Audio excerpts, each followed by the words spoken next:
All right. I'm President Chris Deppie. I'll welcome to the October 8th meeting of the Kensington Police Protection and Community Services District meeting of the board. I'll now call roll.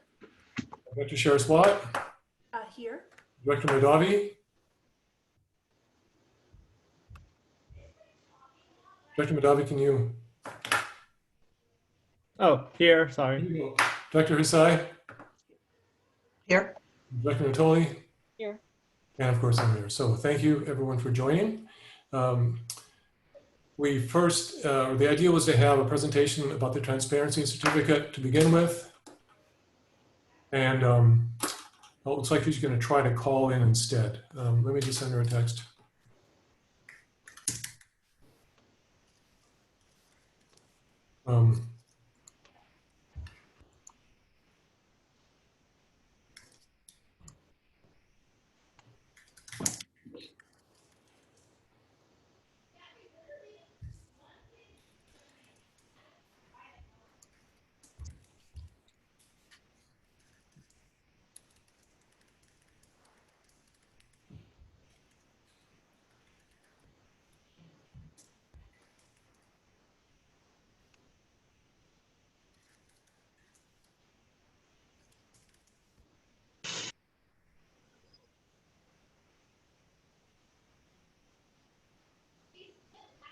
All right, then Bill, do you want to do the presentation for Catherine?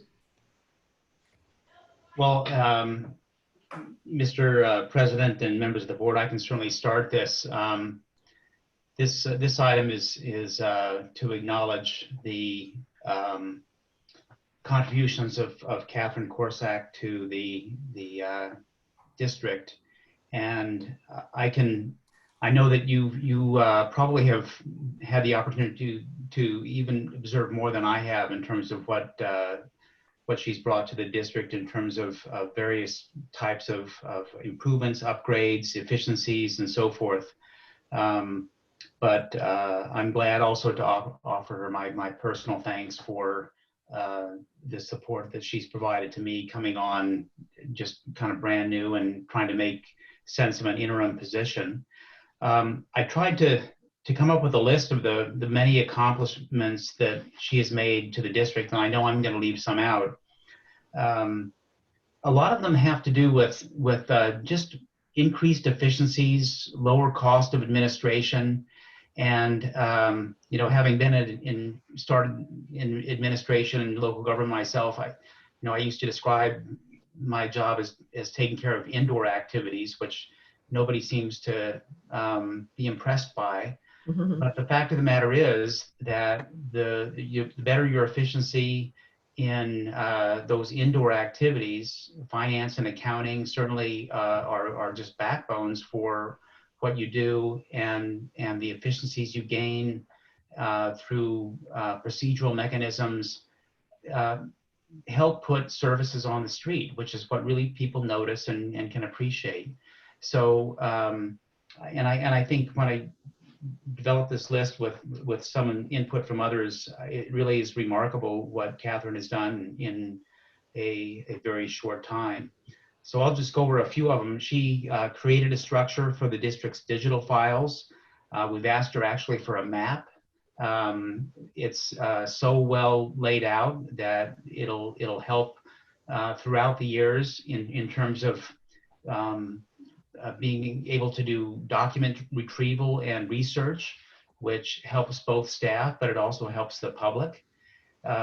Implemented a digital form transmission process that increased efficiency for document handling, and again, increased transparency for easy retrieval of documents. She implemented a process for a monthly close of the district's books. We have a calendar that is going to be implemented.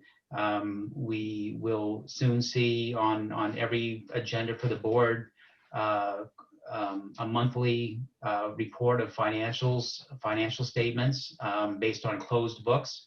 You might say, what's the big deal? But the fact of the matter is, again, the importance of financial management relies on good, accurate information, And sometimes what happens is if you don't do the monthly close, errors creep in and they go on for years, and they're very hard to unravel sometimes. So just having regular full account reconciliation is very important to the management of the district. I was very happy to work with her on the fiscal year 2021 budget. You know, when I say I worked with her, I did maybe 5% of some of the stuff, and she did the other 95%. And I'm probably exaggerating my input. As far as what she was able to do, and she started the process of including changes to the chart of account structure to more effectively track the district's expenditures. And that is a process I think that will continue to help the board members and the public really understand what their dollars are going for. And for doing analysis, type of financial analysis you need from time to time. She also implemented a new payroll system, which substantially reduced the time and expense for processing payroll. I think much to the happiness of the police officers, she implemented the employee benefits that had been negotiated with the KPOA. That was something that was a little bit stalled, and she got it going.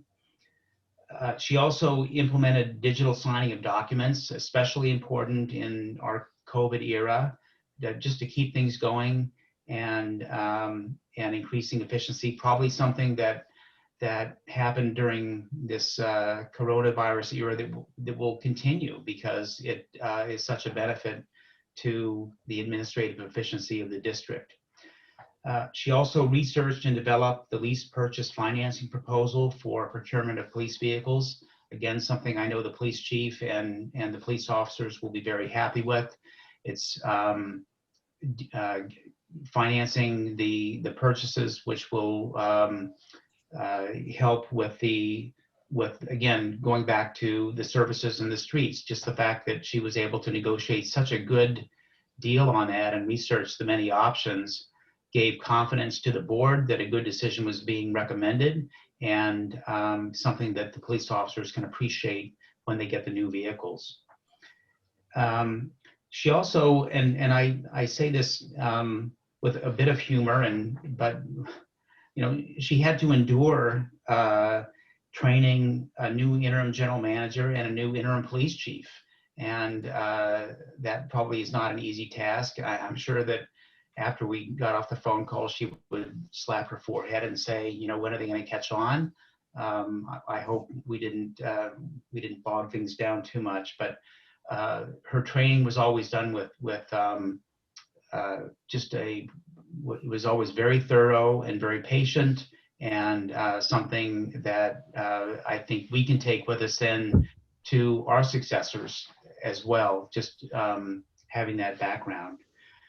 So, you know, one thing that I learned as a kid was that, you know, what's really important is that, you know, when you're out backpacking or camping, that, you know, when you set up camp, that when you break camp, you leave things better than when you found it. And that's something that Catherine did. You know, she came to the district and kind of everything she worked on, she left it better than how she found it. And I think that is a good legacy to leave as she moves on to deal with other priorities. And I really do appreciate every contribution she's had. Again, personal gratitude and professional gratitude as well. I mentioned to her that throughout my years in local government, I've developed an all-star team, and you know, it's sort of the best person at their position, you know, and I told Catherine that she made the all-star team, and which is of course a big deal. It's just, you know, my all-star team, but I think that you know, I've worked with a lot of people for a long time, and she sits at the very top of that list in terms of her professional capabilities. So with gratitude, Mr. President, I'm sure you'll join me in thanking Catherine for her great work. Thank you, Bill. Yes, I've worked with Catherine now for, well, it feels like a long time. It's been great. And I'm really sorry to see you go, I understand. And I just have to echo everything Bill said. I won't go through all the items again. I have to say that the structure for storing digital files is sort of dear to my heart. I'm really happy you did that. I think it's great. And I know it's kind of inside baseball, but coming and actually making the books closed every month is, as Bill said, very important. And I'm really happy you worked that out. I'm sure that wasn't easy. So thank you again. We'll miss you. And I don't know, I won't get all sappy, but thank you very much. Well, thank you. Thank you. And thank you, Bill, for all those kind words. I've really enjoyed working with Kensington and with all the citizens, and I feel like everyone really cares about Kensington and about what's going on and all of, the different issues that are important to everyone. And I know you are all volunteer board members and you put a lot of work into the district. So I thank you for your dedication to your community. Yeah, if coronavirus wasn't here, if I wasn't having to homeschool my children, this would be a lot, I wouldn't have had to make this difficult decision, but it's just something had to give in our household. So. Rochelle? Oh, I just want to say thank you so much, Catherine. You have been absolutely tremendous to work with. And we couldn't, you all won't know, but Catherine has submitted all the documents, and there were numerous ones for the WW grant. And I know we'll hear the presentation about the transparency certificate in a few minutes, but I don't believe that we would have accomplished this without Catherine's work. And from the outside, it may seem rather simple, but she did something tremendous for all of us as board members. In what used to happen is that twice a month, we were on a rotating schedule where we would need to go into the office and sign off on expenses and review those expenses. And often, because of different factors, even if you knew you were on the schedule and had dates for those, you would receive an email that would say, you can't come in on Thursday. We hope that you can come in the next, 6 hours or before tomorrow afternoon and sign off on these documents. And so board members, I know, were often scrambling. You'd go in, and there were some times when overtime wasn't signed off on for various employees. And then you were stuck as a board member with feeling like you needed to have that explained or the process cleaned up, but you were in the position of otherwise holding up people's paychecks. So often you said, okay, well, I hope this gets explained, and you'd write a note and pass it on. And Catherine both implemented the fact that the chief of police now signs off on all overtime, or the general manager does, before it ever comes to a board member. And now all our transmittal forms reach every board member at the same time electronically, which is made it so that we also don't have to go into the office in this time of COVID. So that's just, I could give you 10 examples, clearly, or 20 of all the wonderful things she's done for the district. So thank you so much, Catherine. Rochelle, the chief of police has to sign off on the officer overtime. That's not a board function. Unfortunately, I know it was never a board function, but that sometimes hadn't happened. But that's not our responsibility to handle. That's a staff thing. It wasn't a matter of handling, it was a matter of making sure that the steps had been followed. And so regardless, this is really about Catherine and how she's added accountability and improved our function, just as Bill said. So thank you, Catherine. You will be missed. You're welcome back anytime. Sylvia, you had your hand up? Yeah, I just want to also say thank you. It's been a pleasure to work with you. And of all, Oh, you muted yourself. you did all the great things that Bill enumerated. And I suppose my personal favorite was modernizing our payroll system. No more sticky notes and hand penciled calculations. I'm thrilled to have it done the way it is. So just thank you so much. And you leave the district in great shape. And looking forward to best wishes for you as you get through this time. And thank you again. Sylvia, also the hand calculations are the actuarial double check. All of this is done in Excel. Cyrus, we're thanking Catherine for the work she's done. Thank you. Okay, Eileen. And you should be honest about the internal process at the same time. Cyrus, please be respectful. I am. I'm just saying is you are also not telling the residents how the process works. None of this was ever hand. And she has brought some digital automation to everything, and that is appreciated. But let's not go misrepresenting the internal district structure in the process.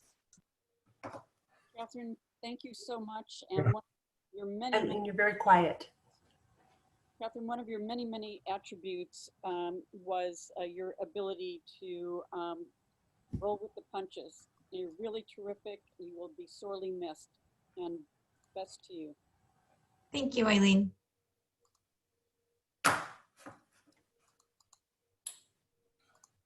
Anybody else have something? If I could, Yes. I just want to say on behalf of the police department, Catherine, wish you the best of luck. I appreciate you always answering my emails and my phone calls very timely and quickly, getting stuff done on the police department. I can tell you the police officers also appreciate you answering their emails. So thank you very much and good luck. You're welcome. And I hope that the transition goes well. I'm sure it will. I'm working with Maze right now to make sure that nothing falls through. So it should go pretty smooth, I hope. Yes, and thank you for offering just to spend a little bit of time when you can to help us through the transition. We really appreciate that. Yeah, no problem. All right. Bill, do you have anything else to say? No, I think I'm done. Thanks for the opportunity, and thanks again, Catherine. Yeah, thank you again, Catherine. Thank you, everyone. All right, I'm going to promote the Special District Leadership Foundation. There she is, Colleen. Yes, hi. Hi. Great. Everyone, this is Colleen Haley from the Special District Leadership Foundation. And she's giving us a little presentation about the transparency certificate. So Colleen, take it away. Thank you. First of all, I'm sorry, I'm a little late. I also had difficulty getting online. I know everyone uses Zooms these days, but everyone uses it slightly different. So just kind of figuring that out. Also, as you know, I representing the Special District Leadership Foundation, but I work for the California Special Districts Association. And if you've seen me around, it's because I'm your Bay Area Public Affairs Field Coordinator. So we're trying to do everything, but it's weird not being out there in the field and meeting with you personally. So hopefully next year we'll get back to it. Now about the award that you've achieved here today. Congratulations to everyone involved. I know these aren't easy, and I know the staff does a tremendous amount of work to put these together. So I always like to acknowledge them right there in the beginning. We have these formal talking points we always go through, so I'll be reading through them today just because I want to acknowledge all the hard work that's been done, and also because it's part of this formal program and formal accreditation that you've achieved here today. So as was mentioned, the award is presented and organized through the Special District Leadership Foundation. It's a 501c not-for-profit foundation arm of CSDA. It's dedicated to promoting excellence in special districts through recognition programs that highlight and focus on implementation and governance best practices. There are currently 4 programs altogether. There are 2 for districts. So in addition to the transparency one, you could also go on and get the District of Distinction accreditation. And then there's 2 for individuals as well. So there's one for district administrators, high-level staff, and general managers called the Special District Administrator certificate. And then there's one for board members as well, in case any of the board members would like one. It's called the Recognition in Special District Governance Certificate. But we're here today to talk about the District Transparency Certificate of Excellence. It's a program created in 2013 as an effort to promote transparency in the operations and governance of special districts to the public, and to promote special districts with an opportunity to showcase their efforts in transparency. There's three main subject areas for the program. I'll quickly go through those. Obviously, the basic transparency requirements, which include current ethics training, certificates for all board members, and timely filing of the state controller's special district's financial transactions compensation report. Then there's the website requirements, which include posting the board meeting schedule, district's mission statement, current audit and budget information, as well as the board of directors roster with terms of office. And then finally, there's the outreach requirements. You've got kind of a choice here, but you have to select two of the following options, which include a regular district newsletter, annual information public budget hearing, and or a community transparency review. Therefore, why is transparency important?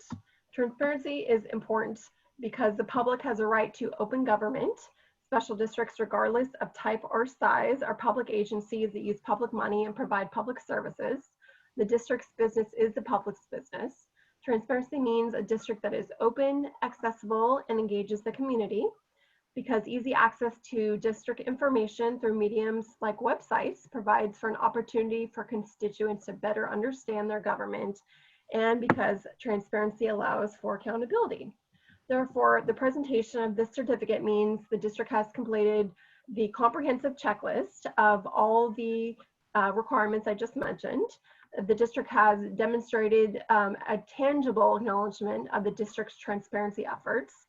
It has shown the district's commitment to being open and accessible to the public, and it displays a commitment to engaging the public and creating greater awareness of the district's activities. Therefore, on behalf of the board and the staff of the Special District Leadership Foundation, it's my pleasure to present the District Transparency Certificate of Excellence to the Kensington Police Protection and Community Service District in recognition of your efforts to promote transparency in the operations and governance of your district. Congratulations. Thank you. And I should, I got this in the mail actually, well, just yesterday, and I had to pick it up, but this is, I don't know if you can see it, the actual certificate. Sort of a virtual physical certificate. I'll be taking this over to the Public Safety Building tomorrow. To give it to Chief Schultz so they can store it there. But thank you again. It's, I usually be there in person and hand it to the board president, and we'd all stand around and take a picture. Would you mind if I take a virtual meeting picture, and we can still post it on our website if that's all right with everyone? That's great, sure. Christopher, would you mind holding that? Hold the certificate. Then again, I'll put the certificate up again. Yeah, yeah, hold it up. Okay. So try not to block your face, though. I'd like to get you here. Let's see if I can get this working. And I always look like a dork because I'm holding the phone in the picture. I don't know how else to do this, but I'll do the best I can. Yeah, there you go. That's good. Okay, 1, 2, 3. 1, 2, 3. All right, thank you everyone, and congratulations again. All right. You could also take a screenshot. That's probably a good idea. Okay, I think I just did, so hopefully that all works out. All right. Thank you again, Colleen. Thank you. Bye. Bye. All right. Yeah, I want to thank the staff, Catherine and Bill. Of course, John Holtzman probably had something to do with, and all the board members, because it's some of it is us keeping current with our ethics certificates. Sorry, that's part of this requirement. So it really was a team effort, and congratulations and thanks everybody for working on it. Rochelle? I echo your comments, and we started this process. I mean, it really started years ago when we upgraded our website, but you don't know how much work everyone that President Deppie and Catherine especially have done in the last several months to make this happen. And so I'm so proud to work with you all, and I look forward to going for being a district of distinction. Yep. That's right. That's the next step. It does involve some extra training for directors, and I think maybe at a future board meeting in a not too distant future, we can talk about what that entails. But that would be really great to go for the district of distinction.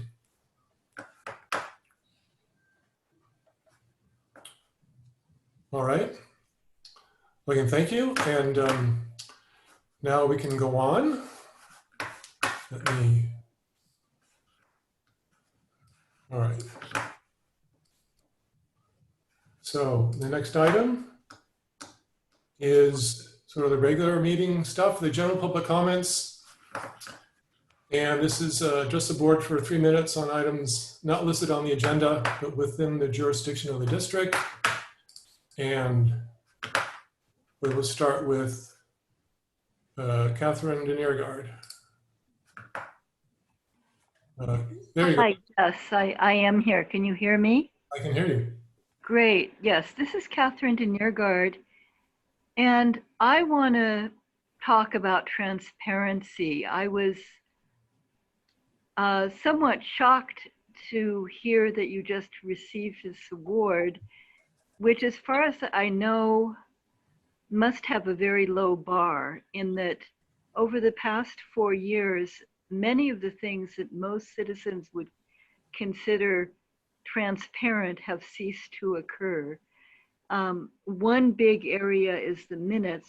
We used to have very detailed minutes taken by Lynn Walter, and which included letters to the board from citizens, and that information was shared. And for most of the last 4 years, the minutes have been inadequate, and in some cases have subverted the policy manual and just been totally shortchanged. And another large area of lack of transparency has been in finances. We had already had monthly accountings given, monthly reports, financial reports, and then they disappeared. And now I'm happy to hear that the general manager, Lindsay, is going to bring them back again, but they've been gone all this time due to this board and the administrator they hired. Ditto, there's a lack of transparency in, we used to have detailed police statistics every month, and we don't have that anymore. We used to be able to see the budget under discussion, and we don't, that's become secretive as well. I don't have a good sense of time. I'm trying to get to the most important points here. A lack of transparency in the hiring procedure, not having open discussions about important issues that you're making decisions about, which I would think would violate the Brown Act, a board member routinely being left out of decisions and having access to the materials in administration, difficulties executing PRAs, easy to download board packets. So all of these things are really important to transparency, and a few of them are beginning to be repaired. And I understand that Catherine may have helped with some of these things, and that Bill is, starting to, but really it's been 4 years of opaqueness, and I'm very disappointed about that, and hope the next board can rectify these problems. Thank you for listening.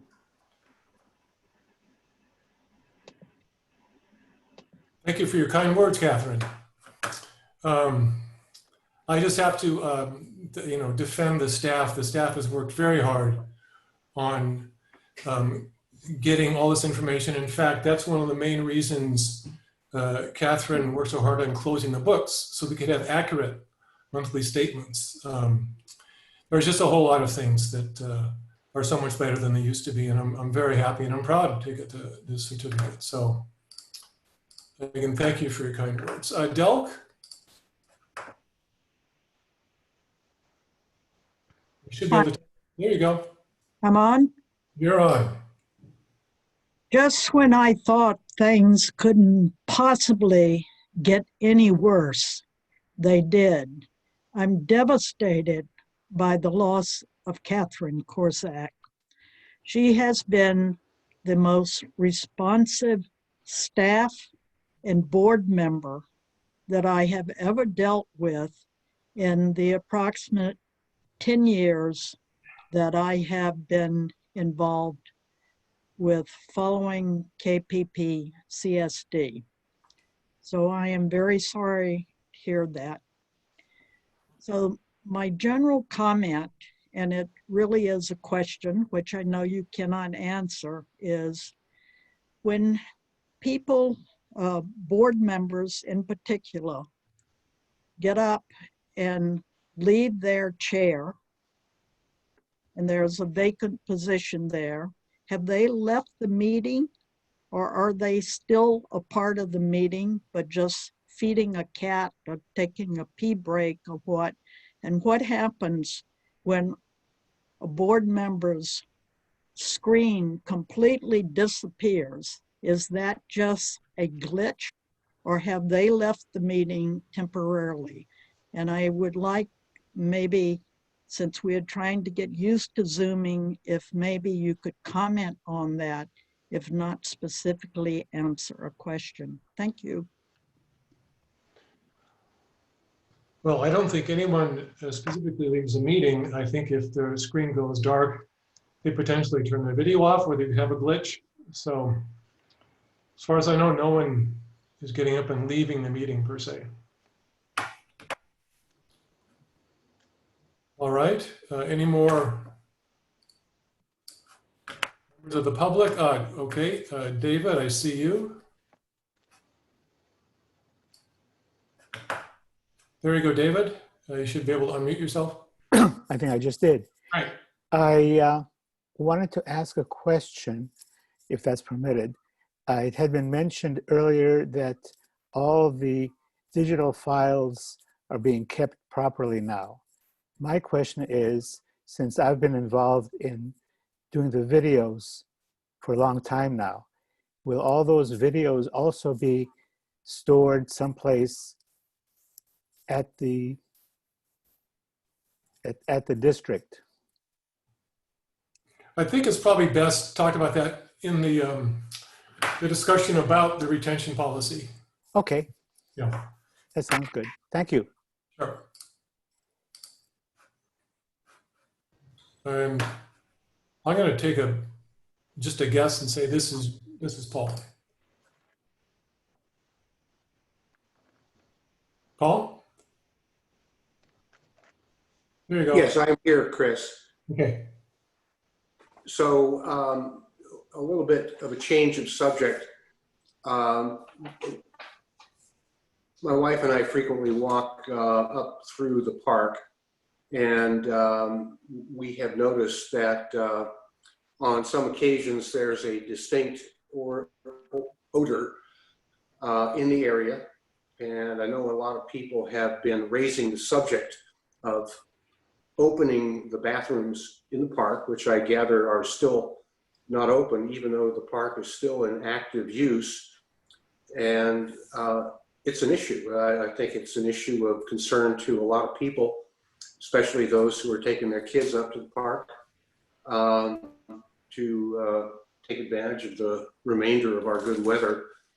And so I think that there's a lot of community sentiment in favor of getting those restrooms open again. And I'd like to urge upon the board and the general manager to do whatever it takes to make that happen. Is that it? Paul? Okay.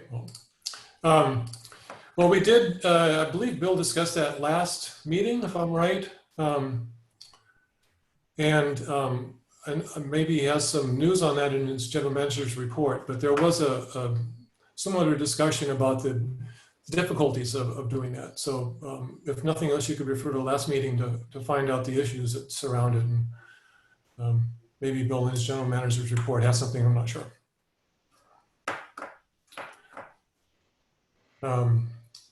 Looking for anybody else in the public that wants to say something? No, I don't see anybody. All right, I'll close this public comment period for that. And we'll move on to board staff communication, general manager's report. Bill? Yes, thank you, President Debbie. Just a couple things very briefly to update.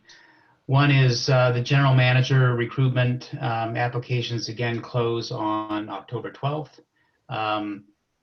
Early next week, or probably middle part of next week, the board will be receiving an update from the consultant, Frank Rojas, who's doing the recruitment, just in terms of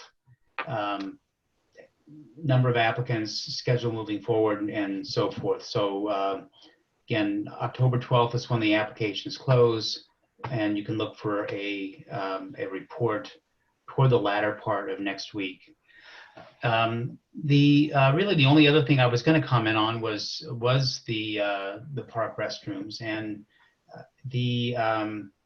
there is work being done on that, and I appreciate the public's patience on getting this done.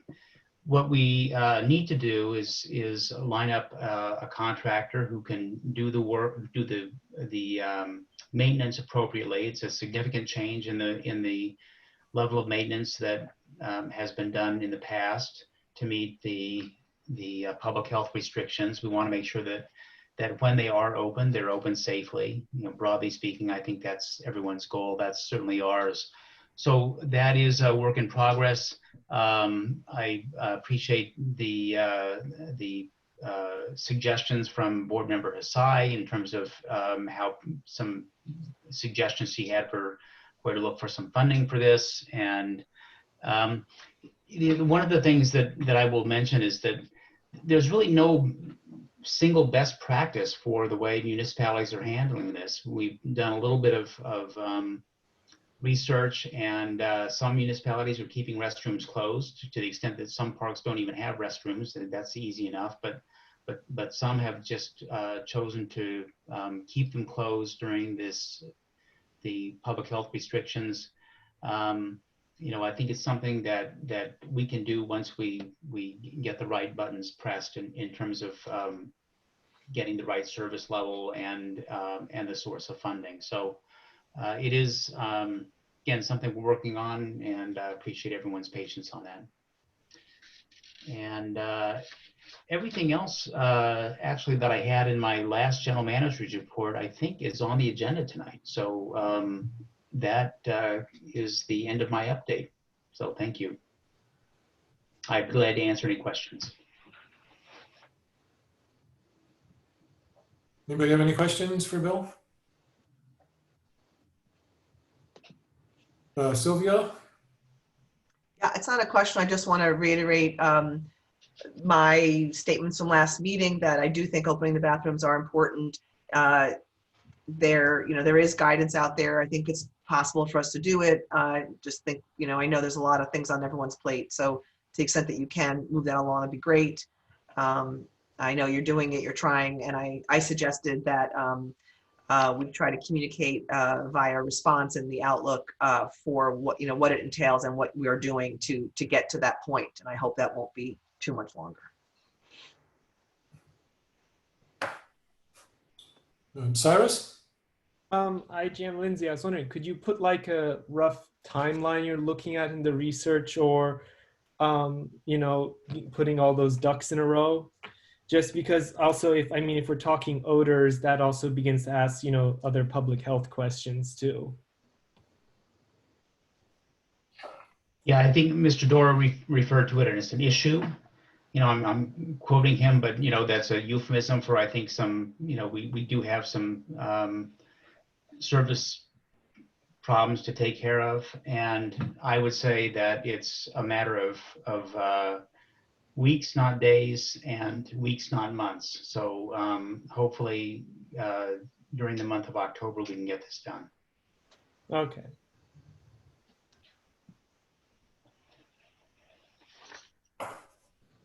I'll lower hand. Anybody else? Anybody from the public have a question for Bill?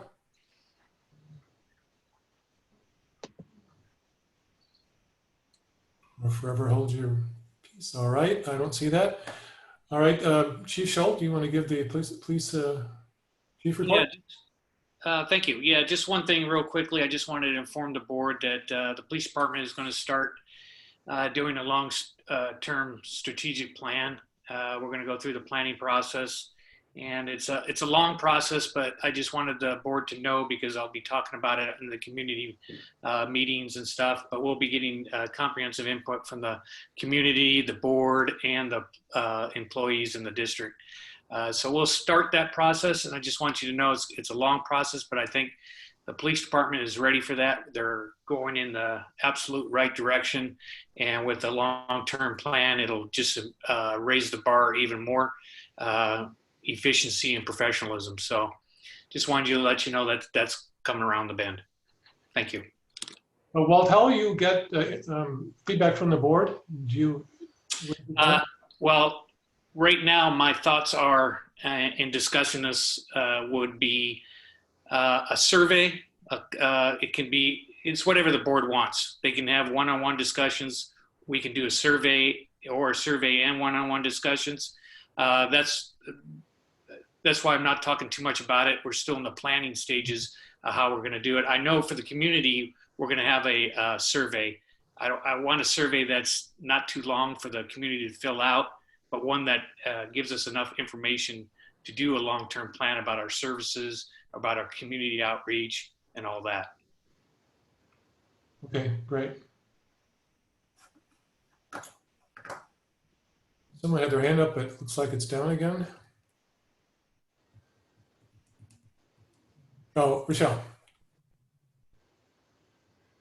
Now, just a quick question about that. When you talk about a long time, just because we know you're under the 960 rule, how does that work? And how does it work with coordination with the general manager? The general manager actually would have a lot of input in the surveys and going over the plan. I mean, I'll keep him apprised. I mean, the police department is going to do the work, but I want his input as well as the other employees. Long term, that's hard to say because the hardest part is going to be getting all the data back from the community and how much feedback we get from them. If we do a mail out survey, we're going to have to advertise it well in advance so people know what's coming and they don't just throw it away. So I'm thinking 3 to 6 months, probably closer to 6 months. And if I leave, this will be easy enough to pick up because I'm not doing it by myself. I'm going to have police employees helping me on this, but it'll be easy for the person that replaces me to pick up if I don't have it done. Okay, thank you. Any other questions?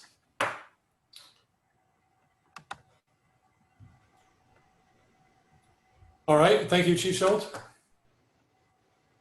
And now, Board of Directors Communications. Any directors have something they'd like to say? Rochelle, your hand went up first. So go ahead, Rochelle. Okay, alrighty. I would like to say that Catherine, as I said earlier, Catherine Corsick finished the WW grant application and sent that off so that hopefully within several months, it does seem to say that there take several months right now for review, that we should be getting those dollars back. But with Catherine's documentation and assistance, I've done a rough calculation that I thought I'd just give to board members tonight. These numbers in completion will go to the Finance Committee on October 20th and then come back to the board. So it's not completely final because there are two figures that I need to check. And unfortunately, because my children occupy the office for Zoom during the day, I have a hard time getting in there and getting everything, all the documents I wanted to find today. But initially, the number that I want to give is the once the WW grant money is returned and accounting for donations, contributions received from outside groups, the KPPCSD paid $1,188,800 to renovate the community center. So that's the figure. You'll get a final figure on October 22nd, but that's accounting for all of Glass and Associates and KCK payments, in addition to beginning with our first payment in 2015 to Gregory Paul Wallace, and for our NGPAA architects for the ADA analysis of the community center. So. Right. Thank you. You're welcome. Beautiful. No, Cyrus, sorry, Aline, Cyrus was next. Hi, yeah, I would like at this point to really ask that we expand the discussion of the public safety building project to include temporary housing plans. And I'm kind of this whole excuse that we first need to do the public safety building designs as a prerequisite to planning a temporary location to be a completely fallacious argument. And it also is disproven by the reality that the fire board could do both on parallel tracks. So I don't see why we can't also.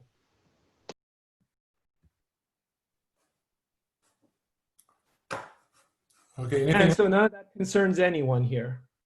anything else? I guess not. Okay, Aline, do you have something to say? Yes, I was approached by Rodney Paul of the Pathkeepers, and the Pathkeepers apparently want to meet with each of the board of directors separately. I think it would be a lot better if we all met with the Pathkeepers, the fire board, and the county to discuss the paths at some future time. The reason is that it makes sense for all of us to hear the same thing at the same time. And those of us who use the paths know that they have charm and they're convenient shortcuts, but they're in need of some maintenance, and some are in need of significant repairs. I had asked Director Madavi last winter to work with Pathkeepers to obtain estimated cost to repair the paths, and work with our insurance company or insurance representative rather, to determine if the paths are even insurable. And maybe he would be able to present the information at that meeting. We're aware that the county contends that it's not the owner of the paths, and the Pathkeepers' frustration is that until there's an owner, they can't get insurance. I've also suggested to Pathkeepers that they consider forming a foundation or a 501c3 that could take ownership, but that's complicated too. But anyway, so I just ask that at some future time we have a meeting with these parties about the paths, especially because the rationale of the Pathkeepers that these could be used as fire escape routes has a lot of emotional appeal to people above the Arlington. And I think we need to just look and see if that's really feasible, if the fire board believes it is, and if so, what standards would be applicable to the paths. So thank you. Eileen, I think you need to double check some wires on this, because the Pathkeepers got the distinct impression. Cyrus, this is not a discussion item. These are one-way communications. I appreciate your concern. If you just hold on a bit, I think in the near future, you'll have a chance to talk about this. Well, I was never assigned like this, and the Pathkeepers distinctly were under the impression that they had to wait for the full board. Please, this is not a discussion item.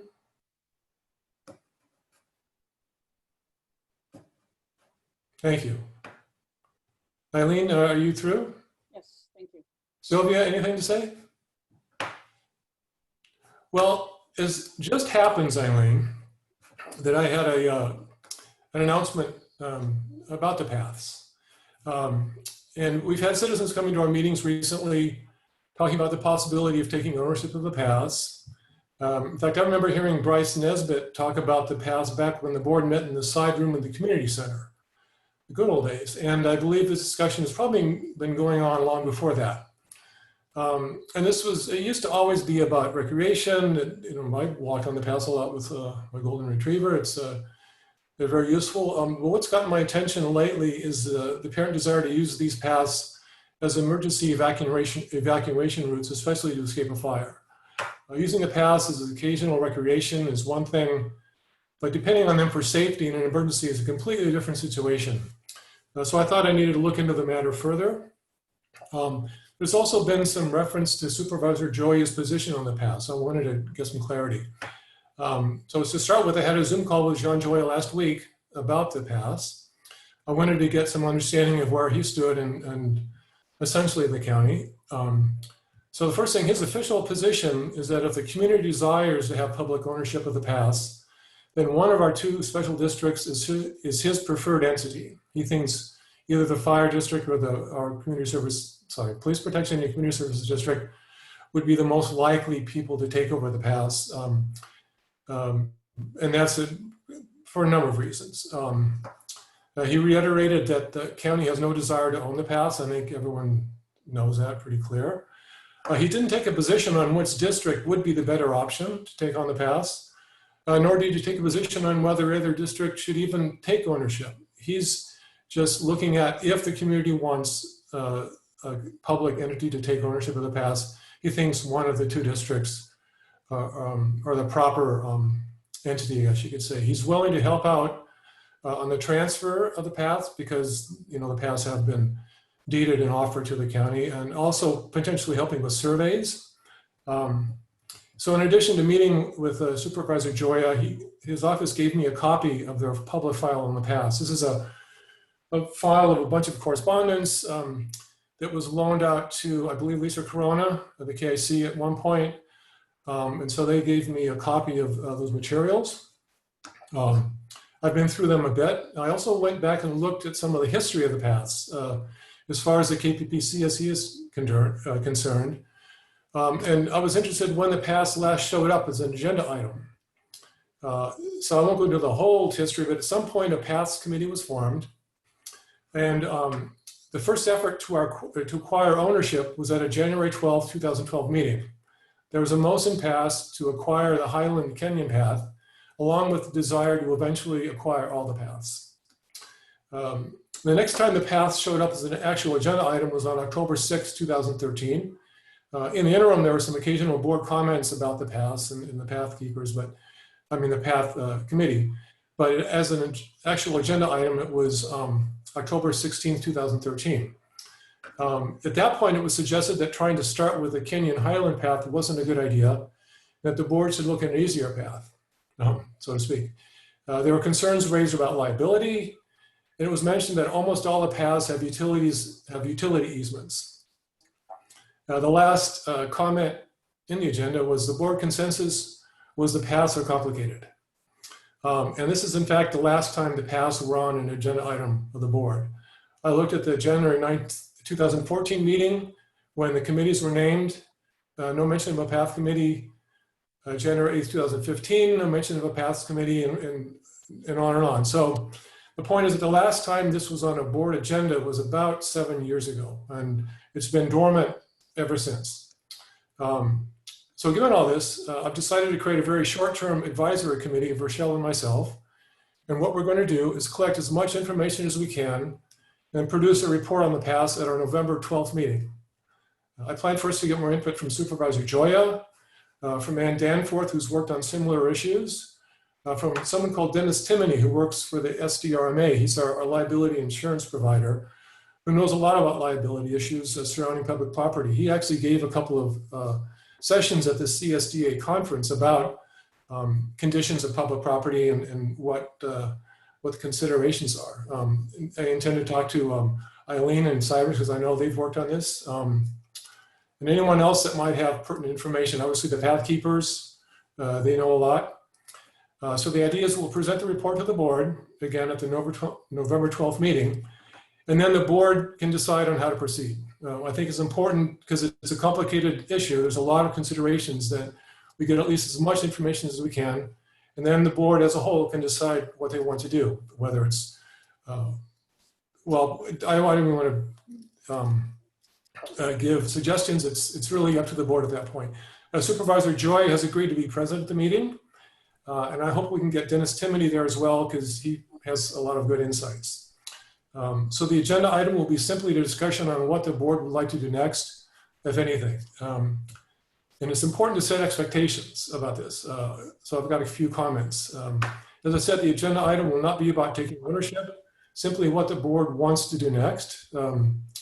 So it's not an endorsement or a denial of what we want to do. It's just, here's the data, here's what we could find out. What does the board, what's the path forward, so to speak, for the board?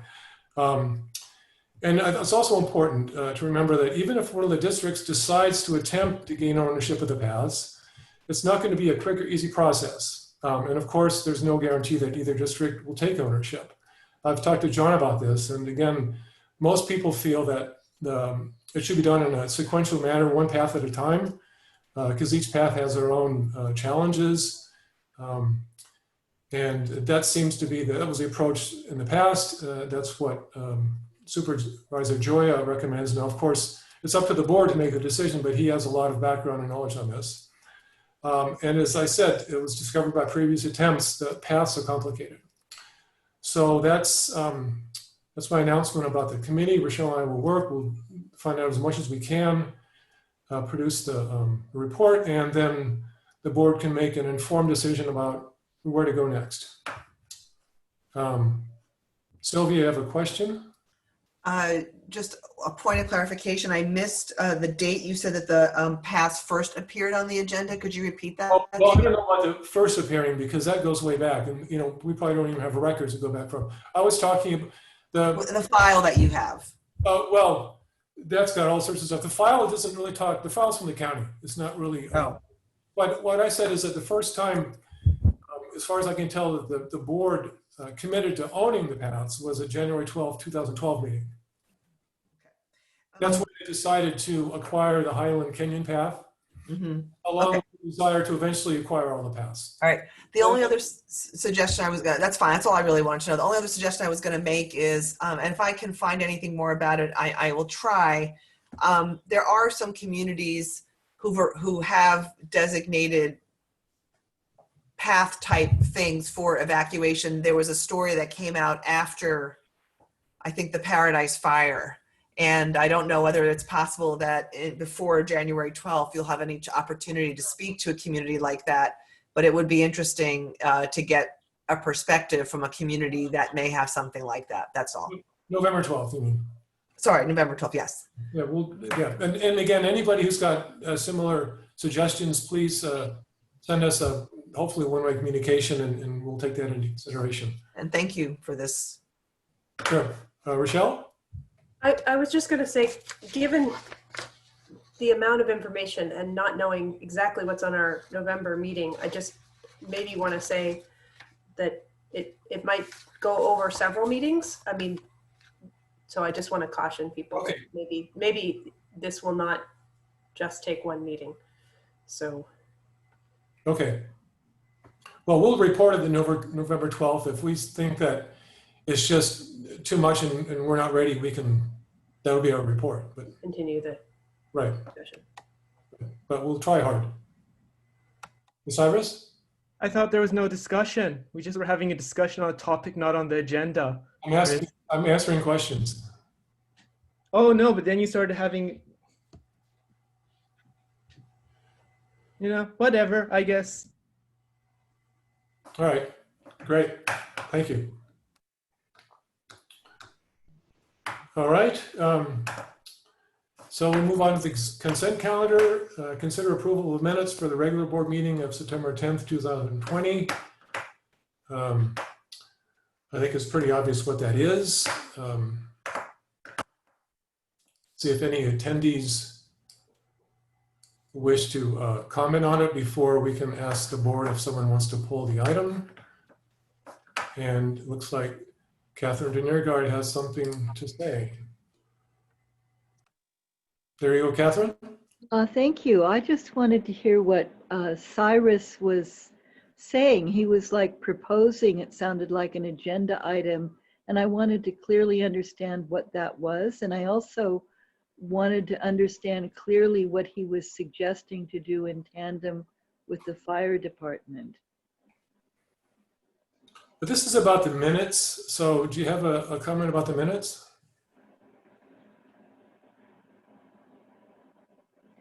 I wish in the minutes there was more about what individual people said, like, was my only comment about the minutes, but it didn't seem fair to me that you got to talk about an agenda item and Cyrus didn't. I wanted to hear his proposed agenda item too. I wasn't talking about agenda item. I created a temporary advisory committee, but thank you.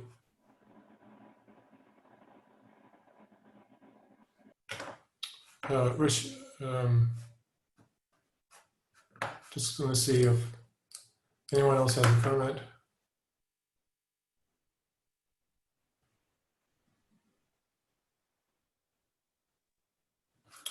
All right. Does anybody want to pull the one item on the consent calendar, Rochelle? Yeah, I want to make a couple clarifications or corrections, yes. All right, so let's pull the item. And let me find them here. All right, go ahead. All right, on the bottom of the first page, it says the following persons provided public comment. And item 1 is not a complete thought, but perhaps somebody read it differently. That the recruitment brochure doesn't show a relationship between that police department. I didn't understand. So if that could be clarified. On the top of page 2, the police chief report, Chief Schold can correct me if I'm wrong. It says here on the third sentence that it's commented that he had received numerous letters of commendation for the work of Kensington police officers. And I thought it was that Chief Schold had written letters of commendation. I had received numerous. Okay, then it's correct. Okay, then I had missed the, okay, wonderful. Then that doesn't need correcting. The bottom of page 2, there's a motion, and I'm sorry, this was probably inarticulation on my part, that in the middle of the bottom paragraph, it says compensation is authorized until June 20th, 2021. And I hope I said June 30th, because that was my intention. So I would like it to be June 30th. That would be going through the end of the month. And that is all.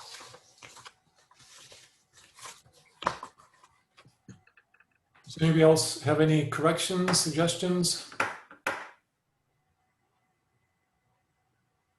Cyrus? I like to point out these minutes don't even reflect board discussion at this point, and it's omitting, even what directors are saying about agenda items. And so the general manager claimed that these minutes were in line with the policy manual and that he had been recommending this, but part of the policy manual is the policy 4140.5 is just a listing of the shall basic requirements. It is not necessarily everything that can be in the minutes. And one of those items in the minutes is summary record of board member comments on resolutions, ordinances, and contracts. Yet these minutes don't even reflect the discussion and comments board members made. So I don't know how he is claiming these minutes are in line with policy. Bill, do you want to answer that? Yeah, I can comment briefly. Is that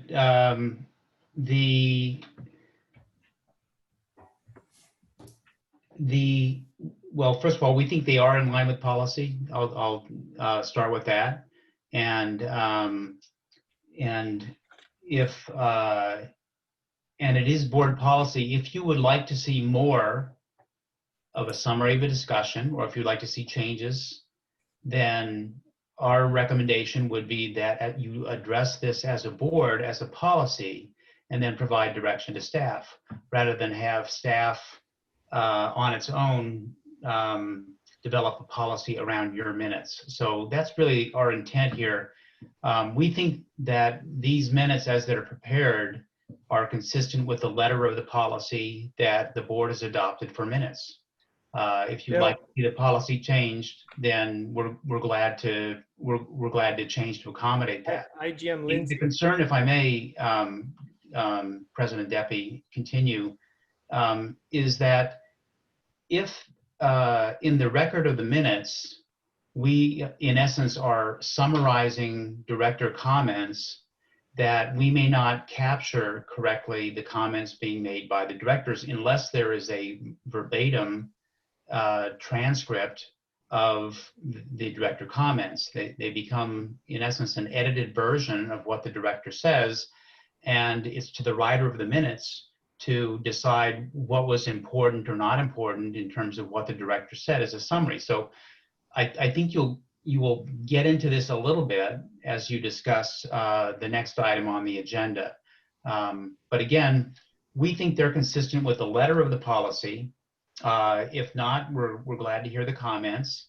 And if the board would like to change the policy and provide direction to staff, we are happy to accommodate that. Well, for example, these are not in line with the letter. I made explicit comments about line items within the resolutions at the last meeting. And also Director Natoli also made comments about the policy that was being discussed and along with the resolution to do with it. And yet none of that is reflected in these minutes. These minutes also do not indicate in any shape or form if the board had a discussion. So in a sense, these minutes completely truncate the business of what was happening at the meeting. Mr. Chair, I don't have anything to add. Again, these are your minutes. These are not our minutes. So you decide whether or not they reflected the actions and the discussion taken at the meeting. If they don't, considering that we do believe that they align with the policy, then you may want to examine the policy. All right. Sylvia, you had something to say?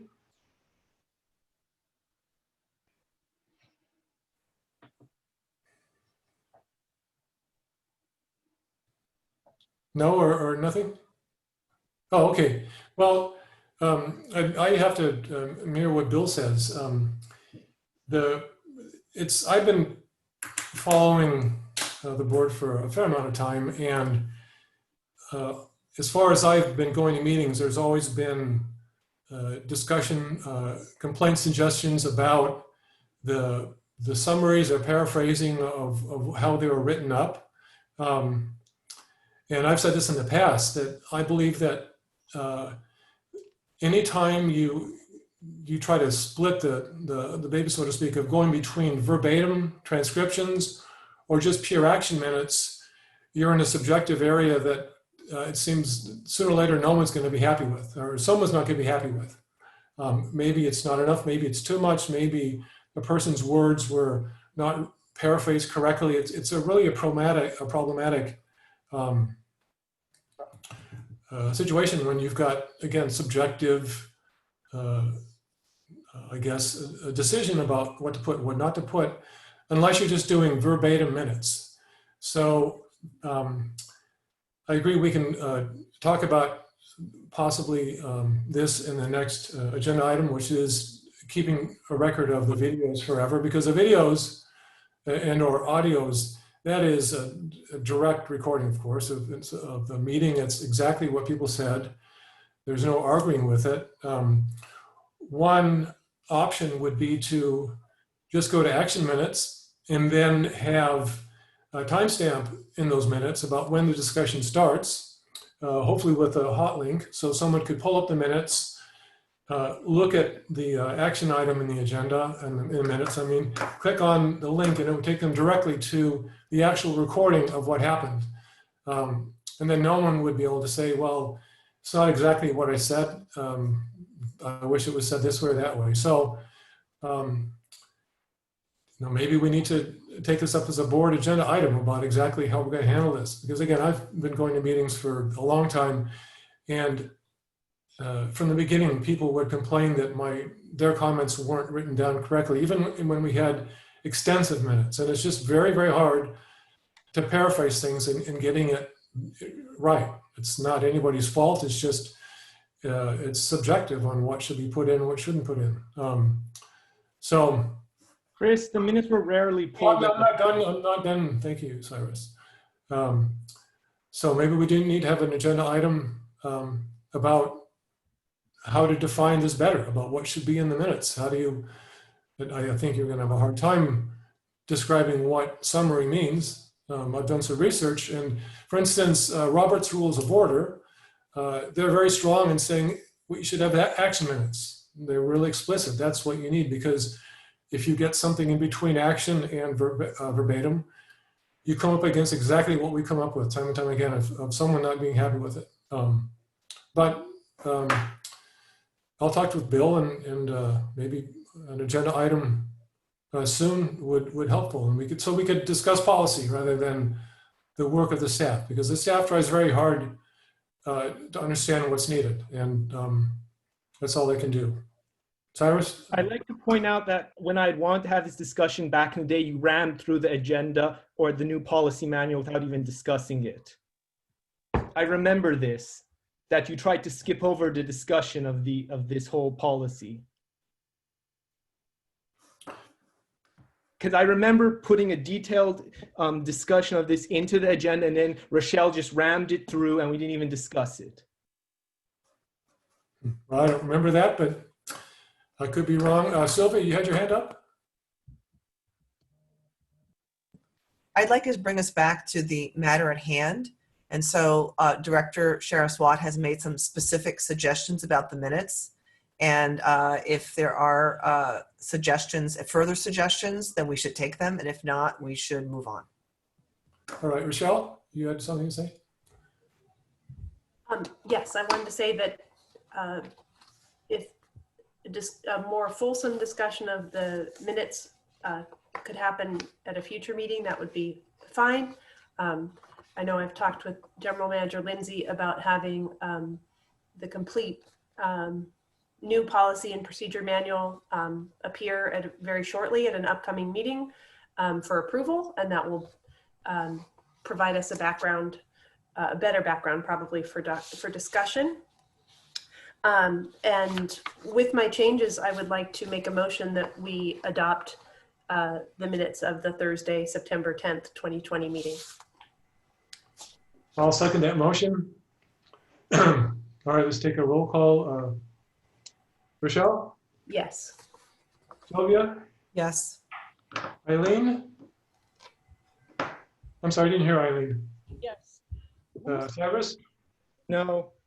And I'll vote yes, so that's 4-1. May I also quickly thank Linnell Lewis. I know it's been a difficult couple of months, and I really appreciate your work and effort in attending these meetings. So thank you very much. Great. All right, then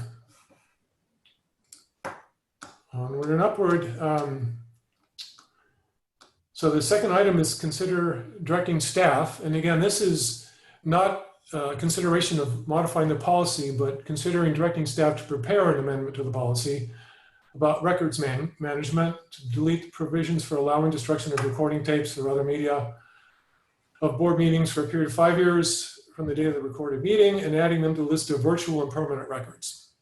Bill, could you introduce this? Yes, thank you, Mr. President. We have, as you stated, the agenda item. There are really two policies that are at work here. One has to do with records retention, and the other has to do with the minutes themselves. And sort of building on the last discussion, at least our thought was that what is really critical to having a thorough record of the meetings is to have a permanent record of the electronic media, whether it be video or audio, that gets past what my concern was the paraphrasing of directors' comments or public comments. You actually have then a verbatim record of what was said, and not only what was discussed from a topic point of view, but what was said from an individual point of view. And what will make that work effectively are two things. One is, as you mentioned, having a permanent record of the electronic media, and number two, having the minutes indicate with a time when discussion topics begin. And so anybody who wanted to research what the discussion was can go right to the timestamp, right to the audio, video, and get the information they need. So we think this is really would be an upgrade to the legislative history that can be offered by the district to the board members and members of the public. So that was the idea. We don't have specific language to propose. I've had some conversations with your legal counsel, and but we wanted to make sure that there was the time to do it correctly, actually look at the language, how it fits together well, and get something in front of you that you could consider for adoption. And with that, I'd be glad to answer any questions. Just a brief comment is, I would guess that a lot of other municipalities and districts are going through the same sort of thing as media storage becomes less and less expensive, and there are more options to do that. So I really do think that this is getting us caught up with current technology. Rochelle?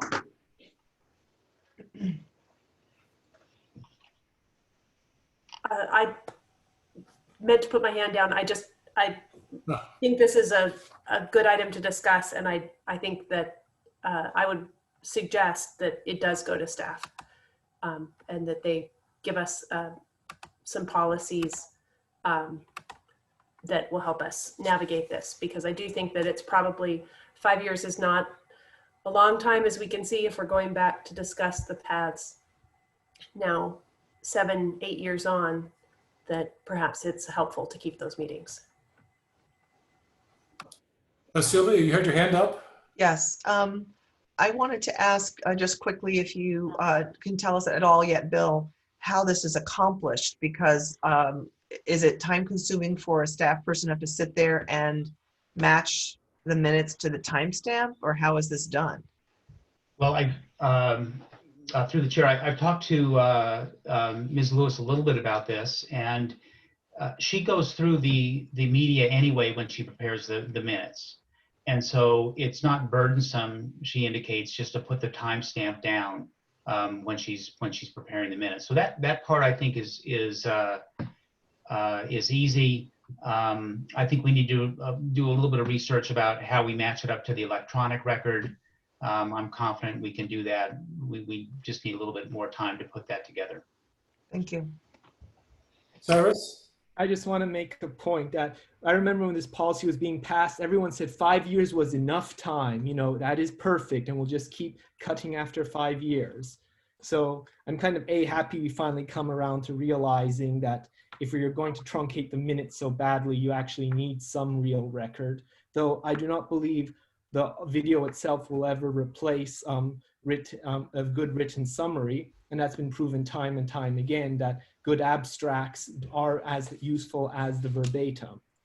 I also just want to point out one thing about the timestamp. Like technologically, Zoom allows you to automatically put those in, and a lot of modern devices do too. The other technical question is, how are we going to be storing them, and how retrograde in the past are we going to go? Does this like include all the 2000, like from 2009, from when audio recorder was started to be used?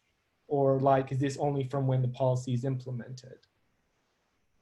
Through the chair, if I may respond, those are some of the questions we want to spend some time with as we put this together about the media storage.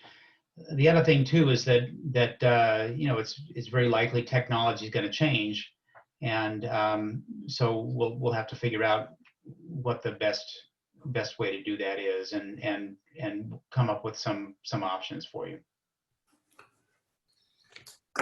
Right, because there's I've got well, I've destroyed SideQuest drives. I've destroyed a lot of things in the last couple of years that I just have no way of reading anymore. So you'd have to consider that at some point your thumb drives might not be accessible, and you'd have to do a sort of a forward transfer to something that is accessible. But I think that's what needs to be worked out. Let's see, Anne, you had your hand up? Yes, and I did want to raise one issue that concerns me, and maybe there's a technological way out of it, but all of these recordings are, of course, public records. So we are obliged to search through them and produce them when we get a request that would touch on the matters therein. So if somebody asks for all communications and records involving X, we would have to, among other things, search the minutes to see if that topic ever came up. And there may be a way of doing that, but I don't know what it is to search the recordings that way. So I just want to make sure that we keep that in mind too. I think Eileen, you had your hand up. Yeah, I would just like to say we tried to catch all cross references when we were doing the policy and procedure manual, but apparently we didn't. And my suggestion is to delete or amend section 4140 to reference 1055.5 rather than to have in 4140 some reference to how long something will be kept. Just instead make reference to the appropriate document retention policy. So for example, 4140.1.2, you may want to just keep the first sentence and say something about and kept pursuant to record retention policy 1055.5 and possibly delete 4140.1.3.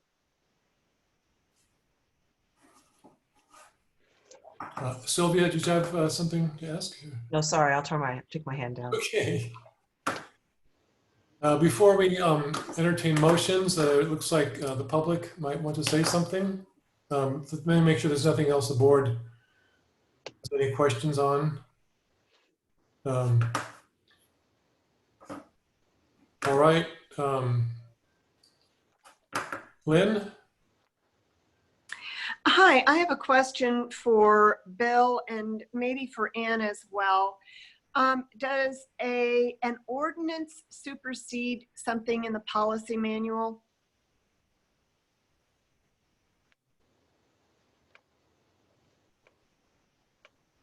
I will defer to Ann. I think if I may. Yeah, I will defer to whether or not the chair wants me to answer. Is there a specific example? Yes, so there was an ordinance passed several years ago about document retention.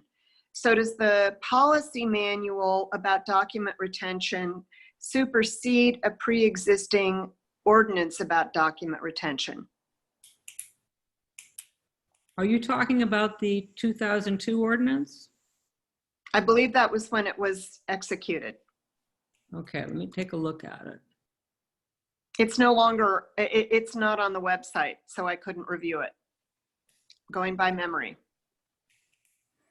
Probably have to see what the wording of the ordinance is. The document that I have seen is not an ordinance. It's just a few pieces of paper. I'm looking at it now. Now, perhaps it was adopted by ordinance, but the document that I've been given, the pre-existing document retention guidelines, just were a few pages without an ordinance attached. I think that there were several references to it in public meetings over the years as being an ordinance. So regardless, the question still stands.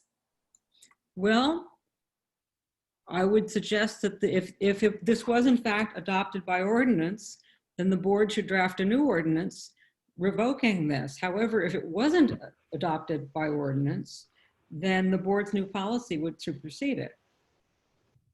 Thank you. And then a second question, I guess I'd like to be clear, are you proposing no longer keeping minutes in perpetuity, Anne?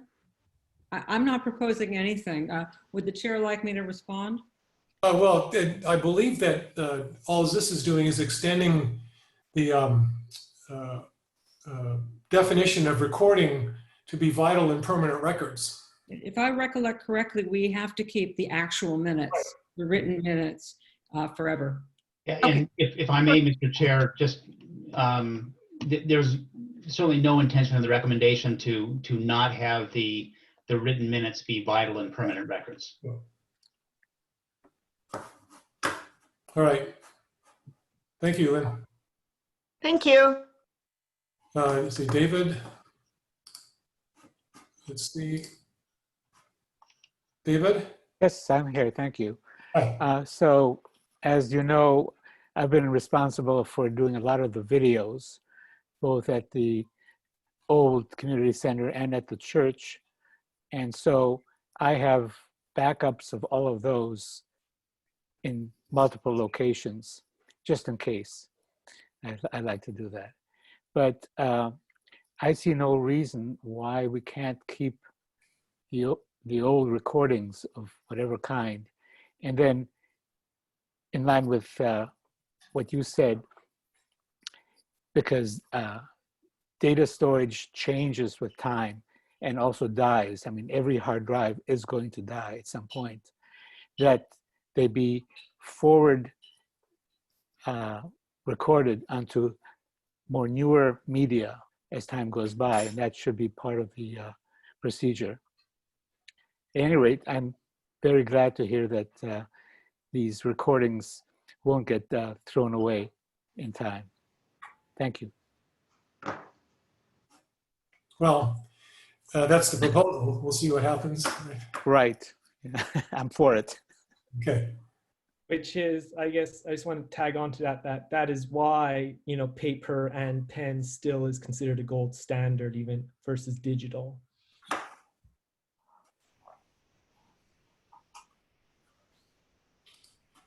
All right. Let me make sure nobody else in the public wants to talk. Pretty quiet. Great. So we can entertain motions. I think this was a discussion item that you can't motion on a discussion item. No, you can direct, so we don't need to motion. It's considered directing staff, so we don't need an official motion to direct staff.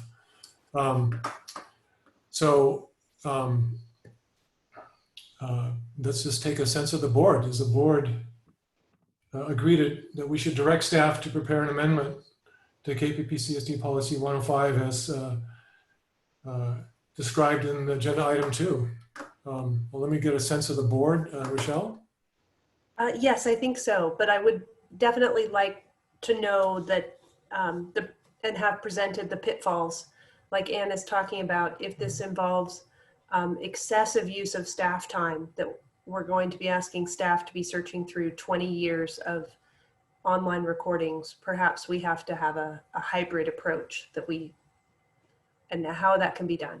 So, And Ann, if you want to work with me, I might have some ideas on how to solve that. I'd be very happy to. Okay. Can't promise anything. Cyrus, do you, are you agree that we should direct staff to do this? Yeah, it'd be interesting. And as I said, the old audios are also very valuable too. Sure.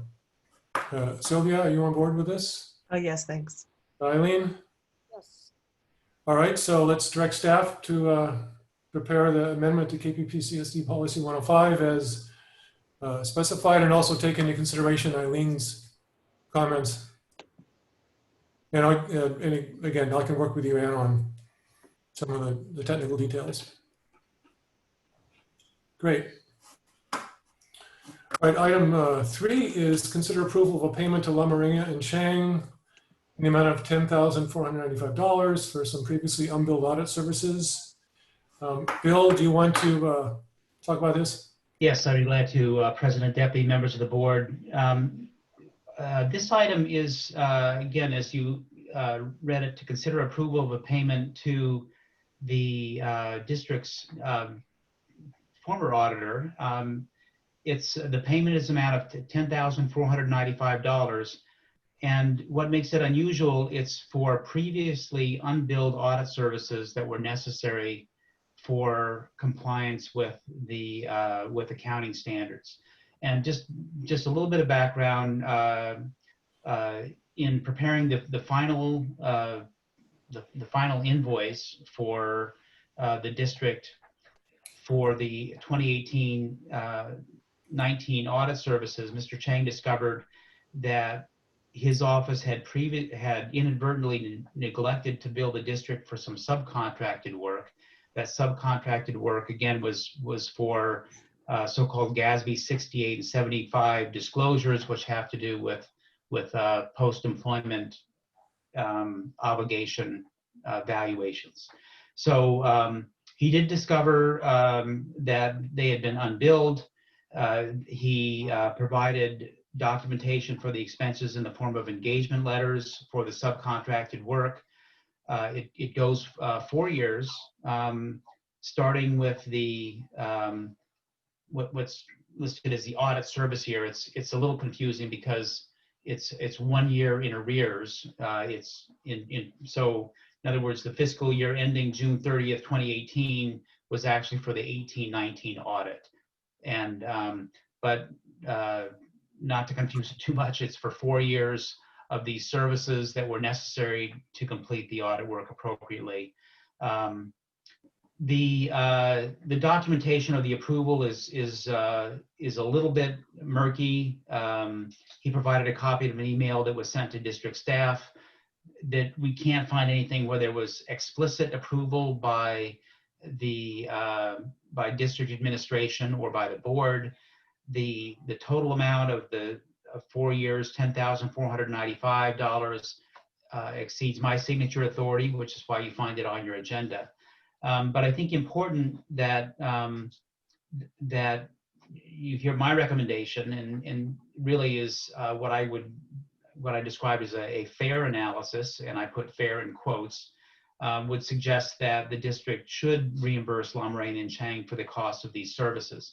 These were costs that we would have had to pay for in any event, even if they were kept current and billed during the year in which the services were provided.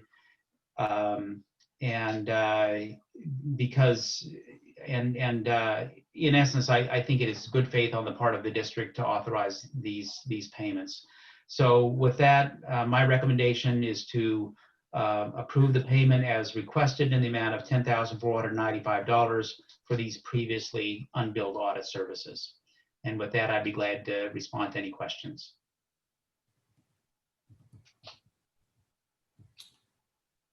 Anybody have any questions? No, but I find it amusing that an accounting firm let this slip for 4 years.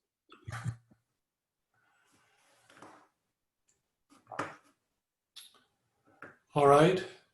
Yeah, I agree with Bill. I think the right thing to do is pay it. There's no win in trying to argue about it. We would have had to pay it anyway. Obviously, just an honest mistake on their part. So, Let me see if there's any public comments on this first.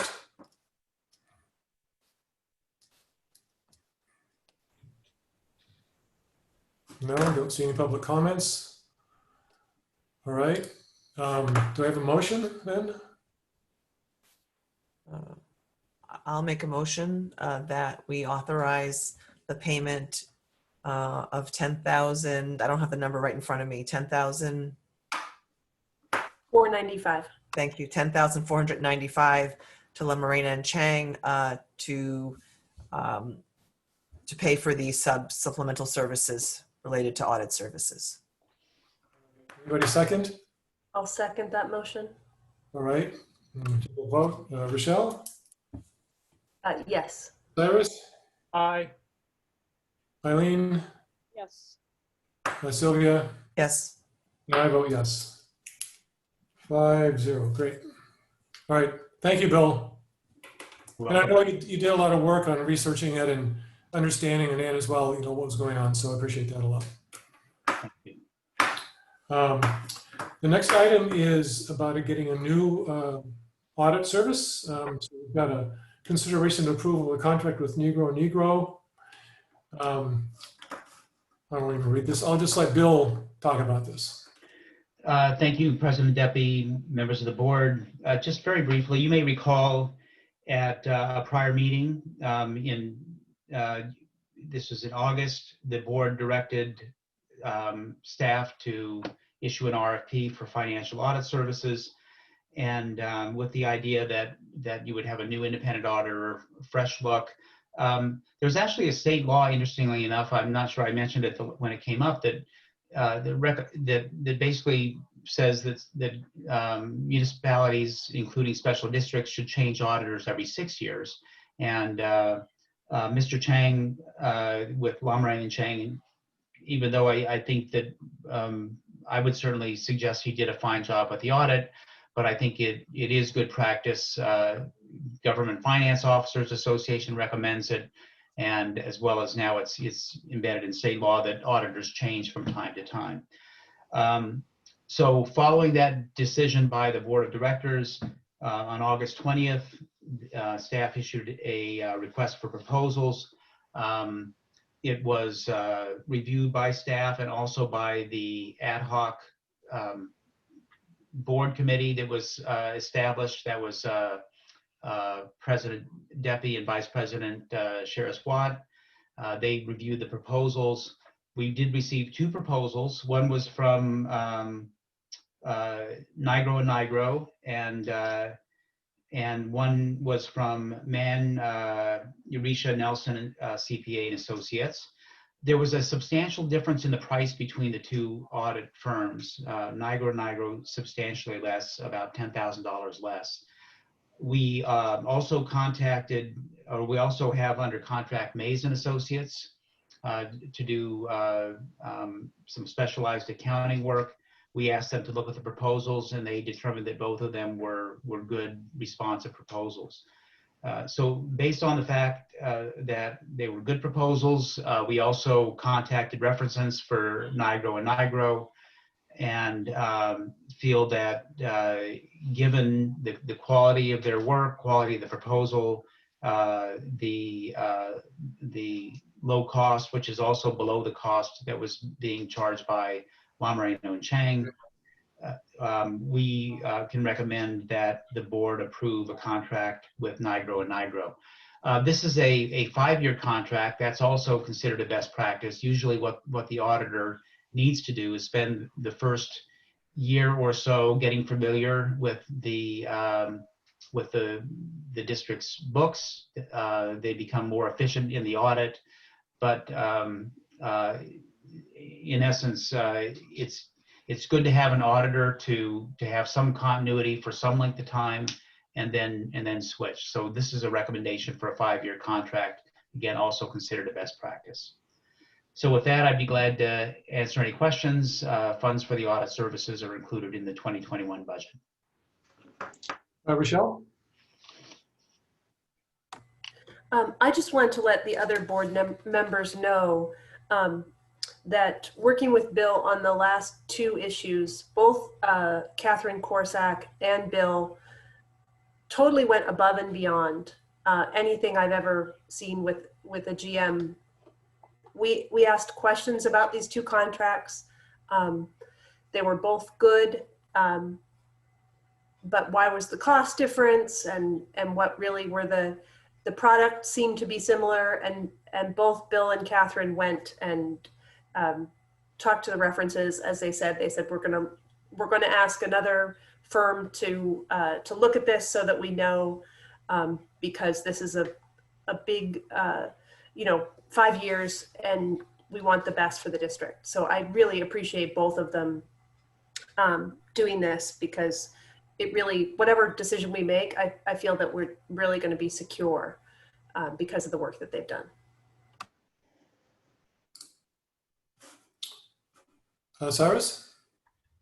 So is there any sort of like exit clause if it turns out their work is not great? Not in the sense that it isn't what we want to hear, but in the sense that, say, it just turns out to be a fiasco of unaltered proportions. Through the chair, Director Madavi, I think that's an excellent question, and I'll make sure that we work with your legal counsel on a contract that provides for a termination for cause, or whatever language actually your legal counsel suggests. Well, which is actually, I guess, segues perfectly to the second question, is if we're being asked to approve a contract, there is no contract in front of us. The Good question. Proposal. The contract will be based on the proposal, and so my recommendation, just so we can get the audit started soon, is that you approve the retention of Nigro and Nigro with a contract subject to approval as to form by your legal counsel. Well, I guess because then I guess that goes also back to my first question. Is there like this idea of, would we have a termination clause if their work is just beyond subpar? What are their liability protections of saying, oh, if we made a mistake, you're not on the hook, or those type of things? And that's not even represented in the proposal. And so when you say right to contract to form, then it feels like suddenly you're saying this may or may not be in there in what we're authorizing you to execute. Yeah. If the chair wishes, I can answer that question. Sure. All of my standard contracts address all of those issues, Director Modavi. They have termination clauses for cause, they have termination clauses for without cause, and of course, indemnities and insurance requirements. And that could not have been put into this agenda so we could at least see in general what we would have been voting on? I'd have no explanation for that, Director. Well, I mean, because you're saying if they're just form contracts, it could have been in here, we could have looked at it, and we have in the past made it a point of going through certain contracts with a fine-tooth comb. Yeah, if I may, that omission is on me, not on your legal counsel.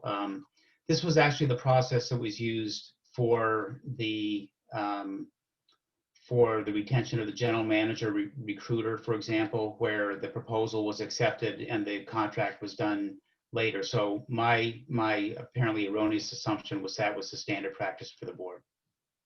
Well, I think that because we were in an emergency situation, we're saying we need to get this started or else we could run into issues down the road. And I think you need to get your audit started as well. I would put this in the same category. But there will be some sort of termination thing for us to jump ship if things end up being for cause. That is the first question of concern. Very much so, yes. And so if we approve a thing, you will provide the contract and put it on the public domain, like our other contracts.